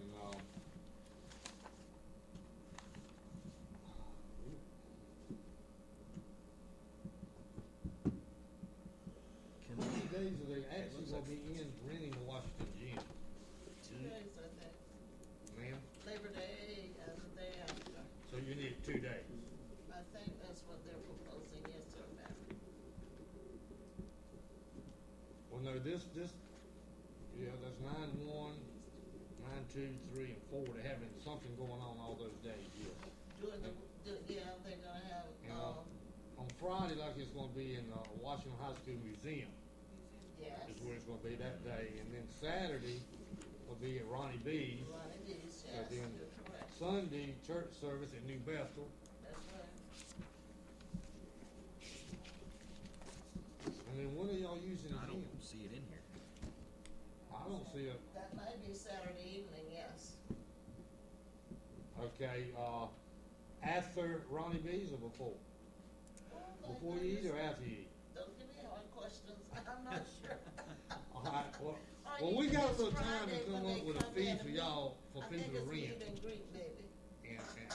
And this is several classes, not just one class. The right? whole Washington, From every- everyone that graduated from Washington High School.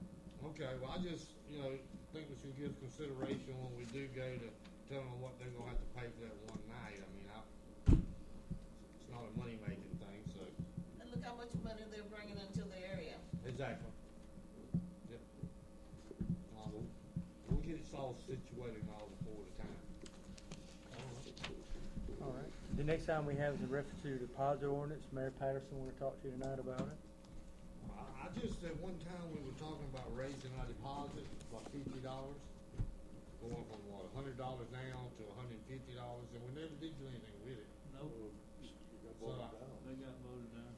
we got voted down Stayed- totally, and then we stayed were the gonna do something else there, right? Not, Just voted down. All right, so just complete, I wanted to be clear on what happened, and that's why I had it on the agenda tonight. Okay. my suggestion, bring it up based on the average monthly bill, and, nobody agreed with that, so it died, and that was it. Stayed the same. Then we started talking about changing the cutoff We're gonna dates. look at, maybe changing our dates that water is due and water cutoff dates, that kind of thing. Right. We need to probably look at that some more if we can, see what we can come up with. That's all I have on it. Okay.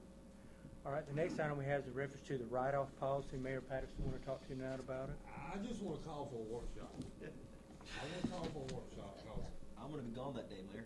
not that, no, that day. But anyway, I keep getting confused with our water thing because it says there's nothing in there for sewer, and I'll just run through a scenario for everybody.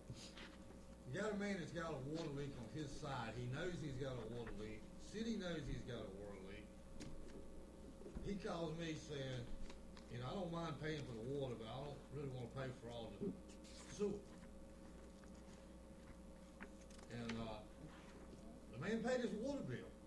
He paid it, but he's questioning the sewer side. I mean, if we know he had a leak, then evidently all that water we charged him for was not sewer water. So the only way we can do that, out of my book, is look back at his record of what his sewer's been running and charge him accordingly. I mean, it's a cut and dry case, there's no question. Everybody knows. Man, I had the water leak. I paid you for the water. But don't charge me all that for sewer. And the way our policies wrote up, we don't have a leeway for nobody to look at these things on a case-by-case basis and make a decision. So I think we need to have a workshop. I think we need to have a city commission, maybe 3 people, that make the decisions on these water bill policies. Well, that's just you saying there. Now, we got 5 people here. I know it, Mayor. So, We well, I need mean, this still, done you all gotta the get time. to where you can use common sense, and if you can't use common sense with this policy, then we need to do something different. I mean, One thing I'll agree with, Bo, is that we need to allow our staff to make these decisions. It's our job to make the rules. It's their job to enforce the rules. And I don't want to get into the day-to-day management of how the city runs, you know what I mean? I just don't want that stuff coming to us. We need to, if we're going to do anything, let's relax it a little bit so staff can make the decision. well, me, when one of our citizens called us with a problem, I want us to try to help them. Sure, sure. Not to say there's nothing we can do for you. But we ought to give our staff that ability to do that, too. I agree with You know what I mean? We need to give them a clear-cut policy. We've written and rewritten this thing 3 times. I don't want to write it again. And even amended it right in the middle of a motion when we got it passed, that you guys voted on. I voted against it, and I don't know what you don't understand about something you vote for. Well, because they say there's nothing in there that, I was some things in here I didn't realize was in here really, I guess. Y'all supposed to study it. Y'all supposed to study it and ask questions and be prepared. Why can't there be a flat fee for sewer? Ma'am? Why can't there be a flat fee? Everybody Come pays. on, I can't hear you, I'm sorry. A flat Why fee for can't sewer. there be a flat fee for sewer? A flat rate for sewer? A flat rate. I'm not sure, Jim, is that possible, to have a flat rate for sewer? You would have to go back to a rate study, Mayor. Your rate study is based on a tiered system that we have now currently on there, so yes, sir, it's not impossible. Every city's a little bit different, but ours is based on a tiered system. Mayor, so based on what you're saying, we've got one issue in the policy that is the sewer portion. I think we need a workshop. We'll workshop this thing one more time and look at it and get it right the next time. I mean, we haven't gotten it right yet evidently. I mean, you know, like I say, the scenario I told you. Yeah. Why come that man can't be said, well, we're gonna charge you what you've been using for sewer? Because we know you didn't get all this water. We know you had a leak. And we can't do that. We can't do it. And we gotta make provisions where we can do that. That's all I'm saying. I thought we credited the sewer for his average monthly bill and didn't charge water for a 6-month average and didn't charge for the sewer. Is that right, Jim? Sir, Tell me how, we don't charge for sewer on the leak, do we, except for your normal average sewer? well, we used to did. Now the new policy says that you have to be at least 3.5 times your monthly 6-month average in order to be given a credit on there. So 3 times. So if you don't meet that, the only provision in here about sewer says sewer charge adjustment may be allowed by the utility for a new pool install or refill on there. In the old policy, it said that we would give a sewer adjustment based on a 6-month average if you had an unconfirmed leak, which meaning if you come in and had a high bill, we would give you a 6-month average on the sewer. Now, we, you know, I'm gonna bring up, and this is, and I'm sorry I'm gonna bring it up, but it needs to be brought up. We've got a man that stood right in front of us that had a leak. We adjusted this policy to benefit him. And we got it down to, I don't know, from $1,000 or $2,000 to $700. And he still hadn't paid his bill. Now, we got people out there that we're cutting off almost on a daily basis, and this is a private enterprise that had nothing to do with sewer, it had 100% to do with water. He said he didn't even need our water to start with, yet the man hadn't paid his bill. And Mayor, that's wrong. I don't care what anybody says, that's wrong when you don't pay your bill. And we've changed the policy, and he hadn't paid his bill. Now, that's not right. But see, his bill, when it was 3 times over, he's not getting a 6-month average. He's being charged $4 a gallon. That's not a 6-month average. That's the policy y'all voted for, okay? That's the policy y'all voted. Well, what is the 6-month average, man? And he should pay his bill, and that's the end of it, or have his water cut off. All right, well, I think we need to have a workshop myself.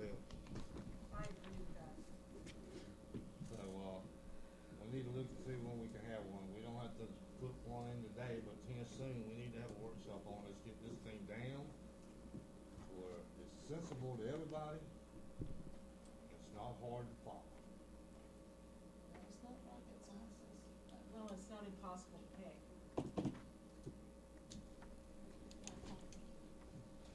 All right, let's go Okay, on with moving on. something, and All I'll right. be getting with you on it. Okay, the next item we have is in reference to committee membership. Mayor Patterson, want to talk to you tonight about it?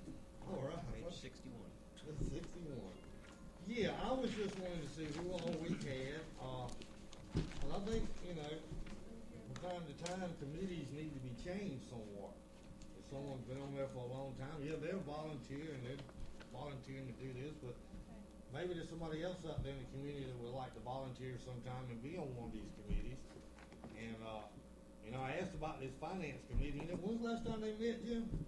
Last time we borrowed money, it's been years ago. I mean, I want to redo that committee, and I want to get people on there. I want them to meet at least 3 times a year to go over our finances. I mean, that's what a finance committee is for. They need to quarterly go over the finances. Yeah, every 3 months, they need to look and go around. So what I would like everybody to do on this board is consider somebody you want to put on this finance committee. We can leave some of the ones that's still on there, and we can add some and drop some. But I want to know our finance committee is going to meet, like you say, every quarter. And they Do we have anything written for requirements to Probably serve not. on this? We probably need to. How many board members, how long their terms are, so on and so forth, like FERDAP and PDRB membership and all that. We don't have anything in place. I don't think. Planning board. So it's just kind of. We don't really have a finance committee, is what you're telling me. We don't really have, I mean, these just came in and helped us out. And Right. I guess we call them the finance committee, but. I think we need a finance committee to look over our financial affairs. That wouldn't hurt. So, I would think, I think Mr. LaCour should be on it. yeah, I do too. Pretty sure he was gonna be anyway. Definitely. And, like I say, by the next meeting, let's submit some names and let's get, you know, 3 or 4. How many do you think we need on there, Mike? I think 5 might be a good number. That's what it's at, Yeah. yeah. Okay, that's what we had on there, 5. All right. Ralph Robertson's our CPA. Mm-hmm. And Mike McKenzie. Michael McKenzie. Yep. Wouldn't hurt to have one of our CPA representatives on there, but, Right. you know, We call all them, see if they want to reserve, huh? I mean, Sure. For sure. And, PDRB is not on here. Downtown redevelopment, we didn't have them on here. We know it's us and 2 other members. And I wanted to say something on that too. There's been some members that have expressed maybe not wanting to be on the board anymore, but wanting to go back to an all-volunteer board. Well, as I've stated before, I'm not going back to an all-volunteer board, but anyone that's on this board now that would like to drop off, he can replace you if you don't want to be on there. We can get somebody in your place. So if there's anybody on this, our board that y'all know might not want to be Mayor, on I the board. don't think you can do that statutorily, right? It's either a committee of commissioners or public, I think. I was told that by our previous attorney. Can you look at that? Like, I can't say I don't want to be on that board anymore. I don't believe. I don't know why you couldn't. That's what I was told by Did you our look at attorney. it? It just said, resign, letter of resignation, and somebody, there should be something in place, probably the current board replaced it with one that went away or something. Yeah. I don't know, but surely you could resign. But anyway. Why didn't you tell me that 2 years ago, Rex? Sorry.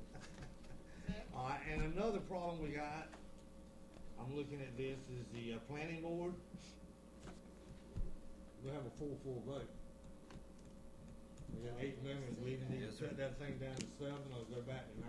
I've talked with the, Jay Reese, the chairman, he thinks 9 is too many. He doesn't think he needs 9. If you look at attendance records on that board, Mr. Mayor, I don't think they've ever, except once, during Paces, did they ever have anyone, they didn't have a full board. Right. So I don't know that they've ever, even if you cut it down to 7, you may only have 4 show up one day. Well, at least you could have Have a four. quorum. Yeah, at least you could. You wouldn't need 5. No, I'm fine with cutting it down. I just hope Well, it's that kinda good for, to have that many, because more than likely, they ain't. as long as the We'll have people that we all that. pick will show up, I'm for that. Well, you know, we just need to go and talk to all our committee members, and the FERDAP committee, we need to probably talk to people there and make sure everybody wants to stay. I mean, from time to time, we need to update our committees. Mm-hmm. Yes, ma'am. Mayor, what does the committee, do? Which one? The one that you just finished talking about, the committee membership, planning board, I guess? The planning board members? Yes, sir. Well, they meet, and when things like this with Kelly Newman comes up, they vote whether to approve it, and then it's up to us to adopt what they want to do. We don't have to. But they're just the planning board that people come to, like if they have a variance for some reason, somebody needs a variance, they'll go before the planning board. So can public people be part of that board? It's completely public. Yeah. Completely public. You just have to get appointed to it. Well, who does the appointing? I would say us commission. We do. All right, you know I got a big mouth, you know. And then they serve staggered terms. There are Mhm. terms Yeah. there I think that it's they're 2-year. 2-3 year staggered type terms. Right. All right, but that's just why I wanted to bring up our committees. We just, I think from time to time, we need to look at them and see where we're at, see if we need to add somebody or delete somebody. And definitely on showing up at meetings. If you're not showing up, you need to get off and let somebody else get on there that wants to attend the meetings, I guess. All right, that's all I had on it. Okay. All right, the next item we have is the 10th Street interlocal. Mayor Patterson want to talk to you tonight about it as well. Yes, as we all are aware, we've had a joint city-county meeting, and it's all dealing with 10th Street ballpark area, and they're working to maybe form a subcommittee for down there, and they voted in their last meeting to go ahead with this, finalizing this thing, you know, as far as the merger, and nothing concrete doing yet, just that we are wanting to talk about this and see it come to reality. And so I was wanting somebody tonight maybe to make a motion that we would vote to go forward with this project with the county, at this point anyway. 10th Street ball project, basically, Yeah. for lack of a better word. Right. Yeah, I'll definitely make a motion. We need to, but I just wanna- we've got to, we got to. There's a lot to be done. There's a lot of work to be done as far as language. We don't want the county writing all the language. No, We need to be no, part no. of the process. So I don't But, you know. know, Clint and, their attorney, they'll be getting together with one another here shortly, I'm sure. Yeah. And Clint's will I'll look call out for the tomorrow. city. Clint's will look out for the city, right, Clint? Absolutely. All right. Mayor. Mayor, I did talk to Attorney Novak on Friday. He did request that we appoint one of the elected officials to be on that committee. So if you have somebody that want to serve on that committee, they would like to have somebody to represent the city. I'll serve on it, Mayor. I don't have a problem with him. Okay, somebody want to make a motion? I'll make a motion to appoint Rex Bezet to the committee. I'll second. We got a motion from Commissioner Ashbrook, a second from Commissioner Lowry. All in favor say aye. Aye. All right, motion passes. Can I ask? That subcommittee. Can I ask that we keep in mind what the maintenance costs are going to be when we do this? Maybe set a little aside to Yeah. maintain it. Sure. And like I said in the workshop we had with them, my grandson plays travel ball, and so I'll go around to a lot of places. In Donaldsonville, they've got a very nice complex, and I was asking one of their commissioners how they maintain it, because it is in the city and the county maintain it 50/50. Okay.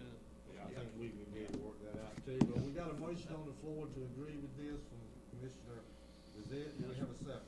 I second. We got a second for Commissioner Lowry. All in favor say aye. Aye. Likewise, and it passes 4-0. One thing on that, guys, I mean, there is, you're right, there's gonna be a ton of work involved, and I mean, we're gonna have to apply for grants, several grants, to match some of these dollars, and I mean, the main thing is everybody being on board Yeah. with the project. I think so. So I felt like we had a great meeting, and I'm ready to move forward. And we might. And the county commission froze that 5th penny, Yeah, that's what I understand, having just to budget use meetings- on this budget project. meetings tomorrow, Just trying for to this see what project. they Is can- that Just right? for This this project. Okay, so that can't be spent on anything No, else. and they're gonna look at that budget items tomorrow to see where they can take the money, where they were spending out of that, where they gonna get it from, or cut it out, whatever. They'll figure it out. All right, Jim? Okay. The next item we have is in reference to the League of Cities Annual Conference. Most of you shown interest in when the dates are trying to go. We did set money aside for the elected official if you want to go. Just want to let you know the dates are the 17th through the 19th of August for whoever may want to go. I wanna go so bad I can taste it, but I've been before and I hadn't been the last year or so, but my sister's coming to visit. That's the only time she can come. So I won't be able to leave town. I can't leave my sister by herself. So I hate I'm not gonna be able to go because I really love it. I think everybody that can go should go. I was hoping we all could go as a team this year, but as I say, I've had something come up and I just can't leave town those dates. I wish I could. I really do. But I think it's very beneficial to go. And So Jim, any I saw- of y'all that can go, I would love for you to Definitely. go. And I saw it was Thursday through Saturday. Right. Traditionally, we stay Wednesday night. Do I assume things start off early on Thursday? Yes. Okay. You go on Wednesday and spend Wednesday, Thursday, and Friday, Saturday. Okay. If anybody's got interest, I'll get the complete schedule and we'll get you signed. All right. The next item we have a meeting schedule. Tonight's the 6th. We're meeting tonight. We have a special meeting next week for swearing in of our new commissioners, our newly elected commissioners again. So we've got meetings this week and next week. Trying to figure out the schedule moving forward. Do we want to have our meeting on do we want to meet 3 weeks in a row, or do we want to cancel the 20th and shoot for the special on the 6th of July? That'd work for me. Well, Jim, you're not even going to be in town that third That week, is I that will correct? be out of town that week. Yes, sir, I will. I would say let's just hold it off till the first meeting And in if we July. need a special, we can call one, but I know we talked about Mr. Pickett, so I would recommend that for advertising, that we go ahead and schedule that special for the 6th instead of meeting on July the 4th. Right. That's okay, we are. That'll work for me. Absolutely. All right, we'll do that. Let's see what else. The last thing you have, financial disclosures. Each one of us got one in the mail. Just a reminder to make sure we get those back to the supervisor elections office by the end of the month.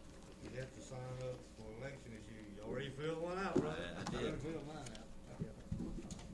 And the last item I have on there, Mayor, want to talk to you tonight briefly about the WIG building AC. If you'll flip over to your handout, I did put a copy of a couple of quotes I did get on AC replacements. Yeah, we've got a problem with our air conditioning units over at the WIG building. Of course, we lease the WIG building. They're losing money because they can't rent it out because they don't have any air. Now, they got two units over there. One's a 5-ton, one's a 3-ton, and we've had Phil McCrone go over and look at it. And he would suggest you place the 5-ton first. Ms. Lisa come up with someone that said they would had a unit they could have. I was told today that unit's 17 years old, Ms. Lisa. They don't think it'll work. Yeah, so we're back to maybe looking at them to buy some kind of air conditioner. On our lease to the building, is it our responsibility as the city to furnish them air and heat? I'd have to go back and look at it, Mayor. I haven't got it right in front of me. Did you get a price on that 5-ton from I Phil? do. I've got 2 quotes in there for you. You've got one quote from Miller for the 5-ton that's $4,710.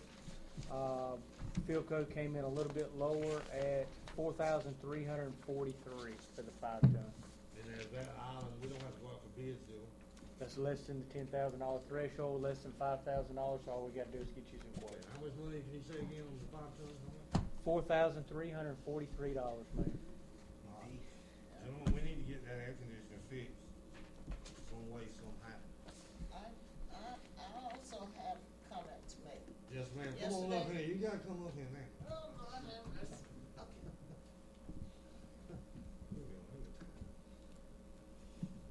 Also, we use that building, my name is Lisa Matthews, 312 Avenue F. Also, we use that building for food distribution. Yesterday, we had the distribution of the vegetables.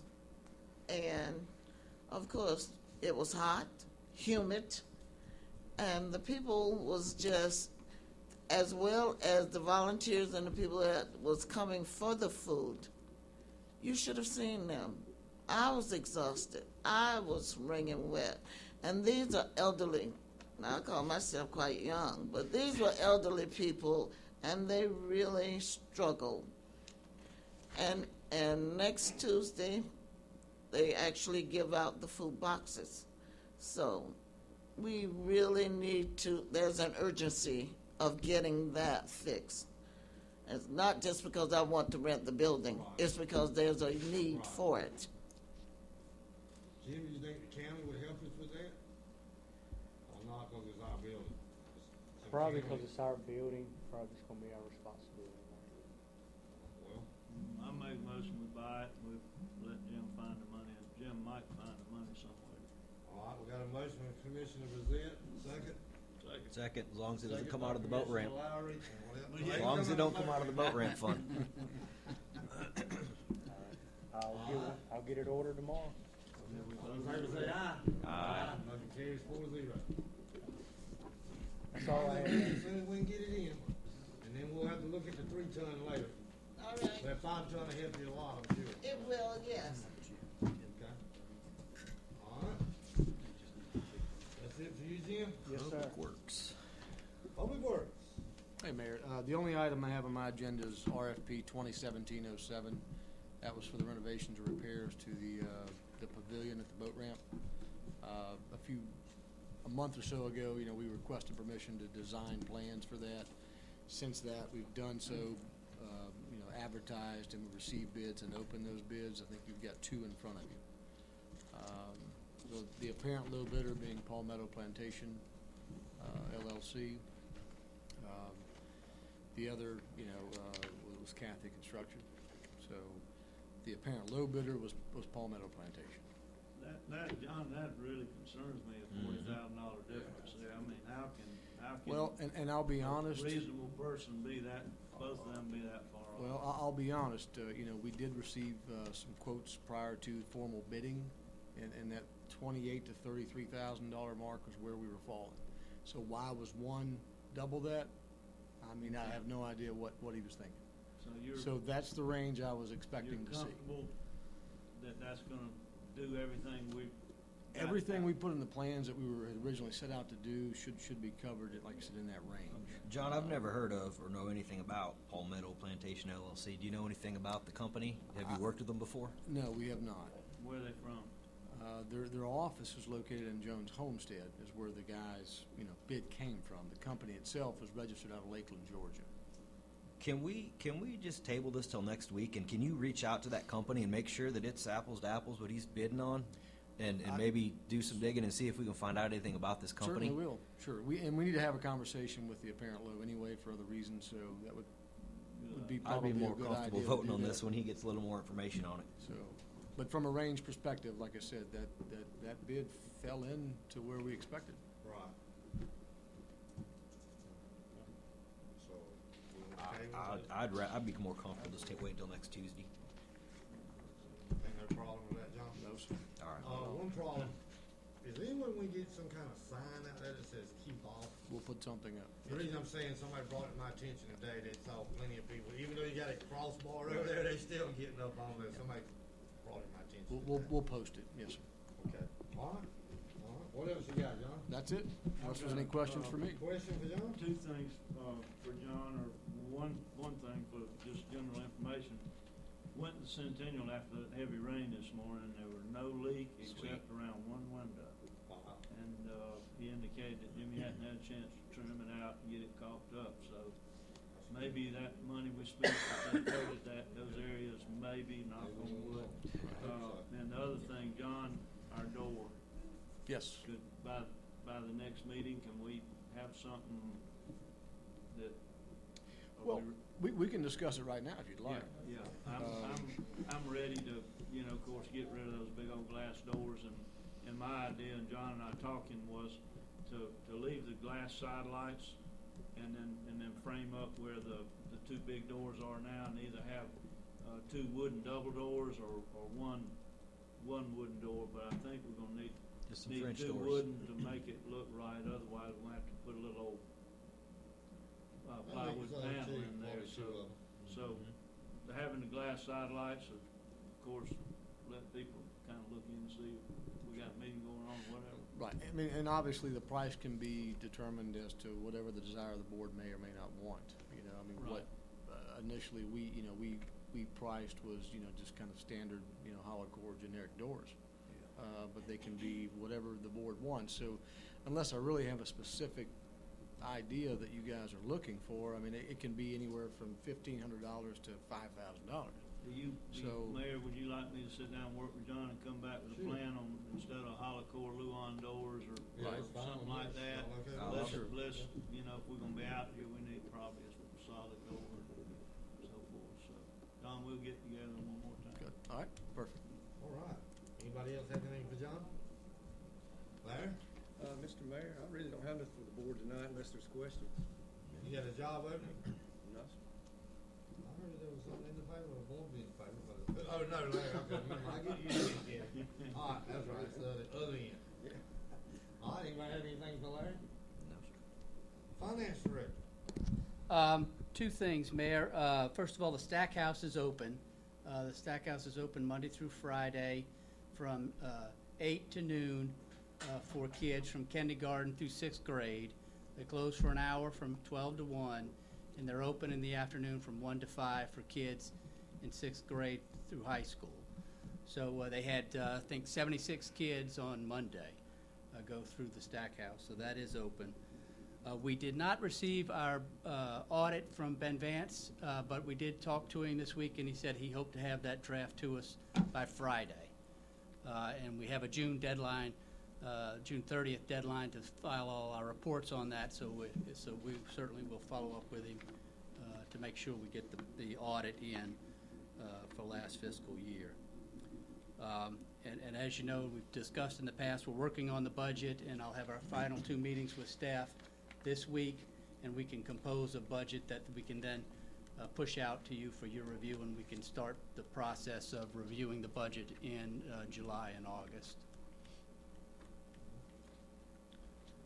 Then that's all I have, Mayor. And also, just let's say, along with the Stackhouse being open, the Washington Gym, they're running the summer program over there now, so anybody you know that wants to have something to do during the day, get on over there in the mornings, especially the older kids.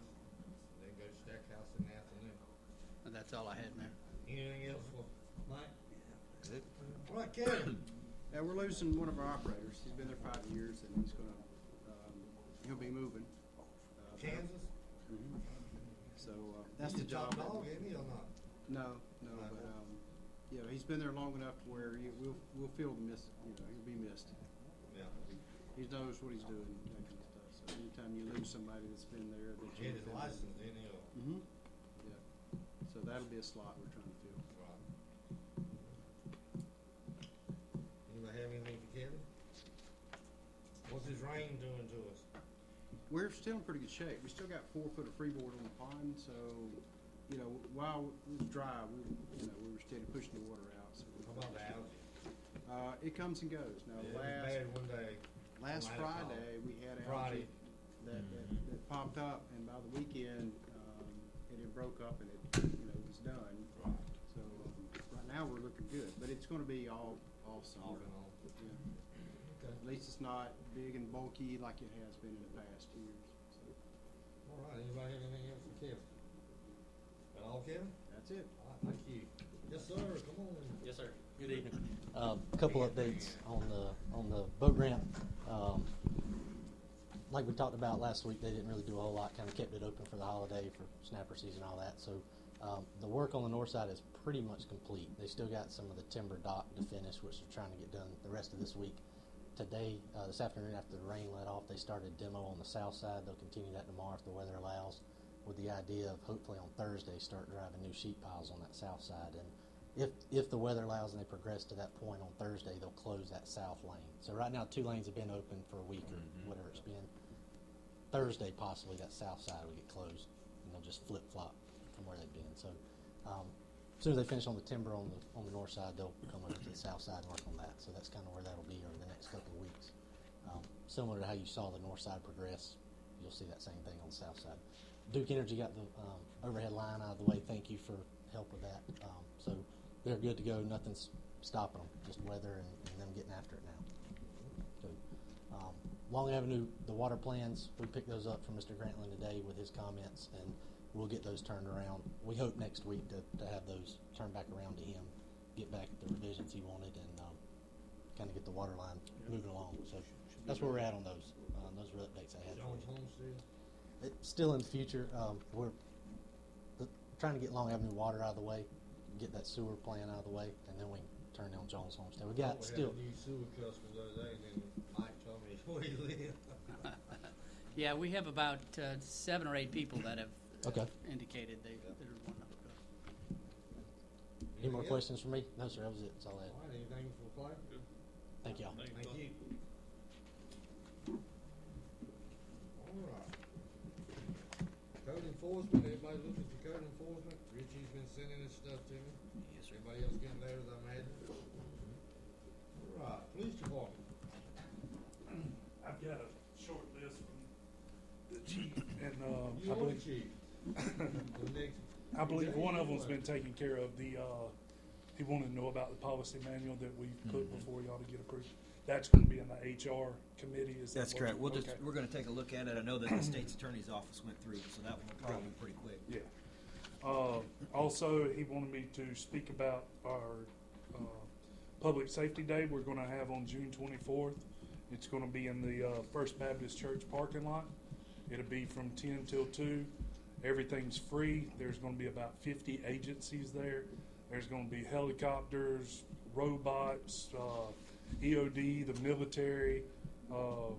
That'd be the Air Force and Coast Guard. They're both going to be there with some kind of equipment. I'm sure the Coast Guard will bring a big boat, and the Air Force EOD is going to be there. Almost every agency from Leon County down to Franklin County over to Panama City Beach has agreed to be there with some type of specific equipment.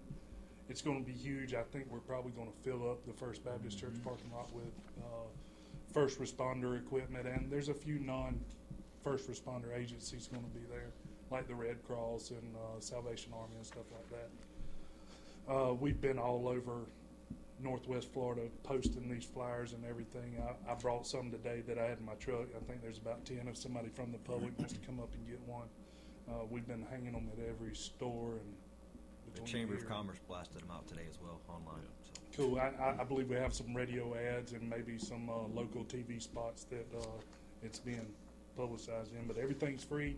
There's going to be refreshments there, water, hot dogs, hamburgers, stuff like that. So it's going to be a big deal, we hope, and just get people out and associating with police officers and firefighters and just trying to do something positive in the community. Jake, what about parking? I mean, your vendors gonna take over the whole parking lot? We're taking up the whole parking lot and probably a lot of, there's like a Corvette club or something that's going to be parked over by Ronnie B's. So I think we'll be parking most under the pines. And we've got our cadets, our teenagers, our police cadets. We're probably going to be running a golf cart back and forth trying to get people to and from the parking lot without walking, because I'm sure it'll be hot. So it probably wouldn't hurt to maybe have a police car or flashing light there at 3rd and 98, just because there may be folks back and forth across Reed Avenue. And We'll make sure we put one there and right along that area. Just some thoughts about that.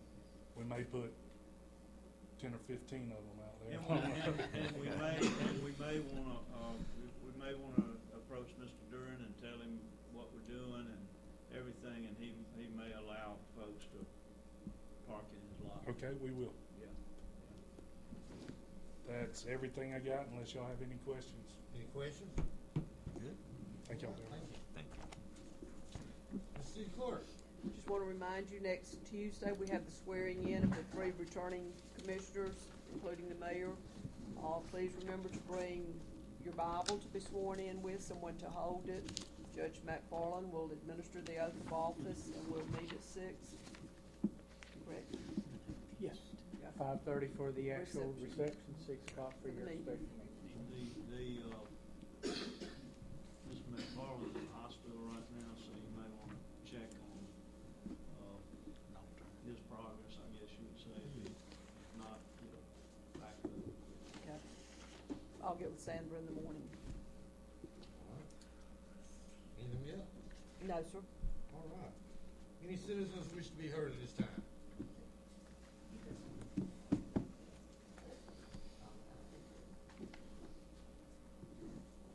All right, I got your air conditioning problem solved. Okay, no.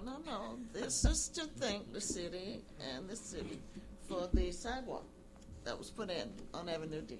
All right. Okay? And it's working fine, and the children, they're using it.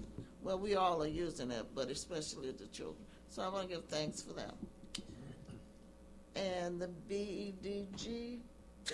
CDBG? That is a tongue I twister. never said correctly, do I?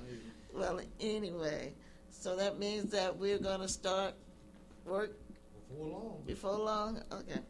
What does that mean exactly? Well, I can't say because the way the government moves, you never know how fast they're gonna move. I would say, Mayor, what you're looking at right now is you've got a contract. We'll send that back. Once we get a fully executed contract and they tell us permission to go out to bid, and what we'll do is we'll go out and seek bids. Those have to be advertised for 30 days based on the size of the grant itself, so bear with us, Ms. Letha. We're a couple months out. August. Okay, September probably maybe. September maybe. Okay. I have one more question about subsidized housing. What is wrong with that? Somebody said that, that the housing, what is wrong with subsidized housing? The housing problem that we're facing. And it said that the 30 units, are we still getting the 30 units over at Gateway? for the senior citizens? Yes. Yes. As Those it are is, still it's on coming. there on now, yes, ma'am. And nothing is going to interfere with that, correct? I don't We think hope. so. I mean, as Yeah, far as far as we can understanding. tell. Okay. That's still at the Yeah. government as The well. only thing I mentioned is that we need housing, period. We do, yeah. And if we want jobs to come in, we've got to house these people, so. Yes, we gotta have a place for them to live. I agree, 100%, yes. But I just wanted to know that it wasn't interfering with the 30 units that they're gonna build for. Not at all. Not Okay. in any way. Thank you. Have a good evening. Thank you. Enjoy your family. Yes, ma'am. Thank you, Ms. Lisa. Anyone else? Come on up. I'm glad you mentioned Washington Gym. I'm an elder of the Presbyterian Church, and in working with the library and also Career Source and in the summer program, there was a gap of trying to get the little ones over to the library for reading time. And we understand that, it's very important that you continue education throughout the summer so that when the kids get back, they can hit the ground running. So our church did donate the funding, which was in thousands of dollars, to make sure that they had an appropriate safe van along with the driver to take those kids over from Washington Gym back and forth to the library.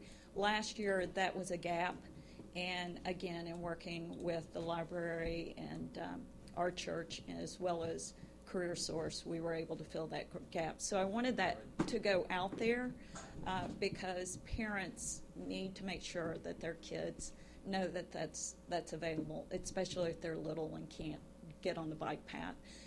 The second item, just real quick, and I talked to Commissioner Lowry and Commissioner Bazette a little bit, and Bo, you and I sat on a committee several years ago trying to get that sidewalk for David Langston Avenue, and we had a letter writing campaign, and we had the superintendent of schools write letters, and I understand now that that is on the docket, and I'm hoping that you guys can maybe give a little bit of an update about that, because that is a very important project. Jim, what was the latest y'all heard on it? I can help with that. The county actually applied for that grant, but it's a DOT grant, and I'm not sure through what process, but it's on the 2018 schedule, so it's coming. It's on the schedule. We were told 2017 at one time. You got a state fiscal year and our fiscal year are two different things, so. Safe routes to school, so it'll fail. That's right. Jim, did you want to talk about? Okay. Come on up. Cheryl Steindorf from Northport St. Joe Rehab Committee. I'd like to know if the rezoning of Martin Luther King Jr. Boulevard could be on the agenda for the next Tuesday's meeting.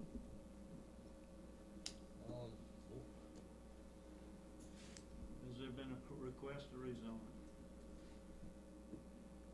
I haven't seen anything as far as a formal request on that. That's something you may want to talk to Marina Pennington. If you're going to rezone a whole area, to my understanding, that's going to be probably a large-scale plan amendment. Yeah, I did ask her to get with Mr. Hendry, or actually, Mr. Hendry's going to reach out to her to try to figure out what we've got to go through and the cost of what we've got to. Yeah, that's going to be. Right. We're going to entail. Quite lengthy Right, can we put it process. on the agenda for next Tuesday? To do what with? Well, to discuss how far we've moved along on that process. That's exactly how far we've gone. I mean, that's it. We have to talk with our planner before we can do Right, anything. and I'd like to know what the outcome of that is. We can give an update. I don't have a problem with that. Okay. Yeah. All right, thank you. Thank you, ma'am. Anyone else? I'm sorry, I did not get her name. Matt? Cheryl Steindorf. Thank you. Come on up, gentlemen. How are you guys? Fine, how you doing? Good. I'm pretty good. Well, this is Nick. I'm Reggie, 113 Broad Street. 131 Barber Drive. We submitted an application a couple weeks ago. Well, actually, it was last week, maybe sometime, and it didn't get approved. What we're trying to do is have an event at the Washington Gym on July 3rd. And, well, yeah, that's what we're trying to do pretty much, and it didn't get approved. So what we're trying to do, and we did talk to... We did today. They we brought did some talk to additional Jim, and we got some kinks worked out and stuff like that.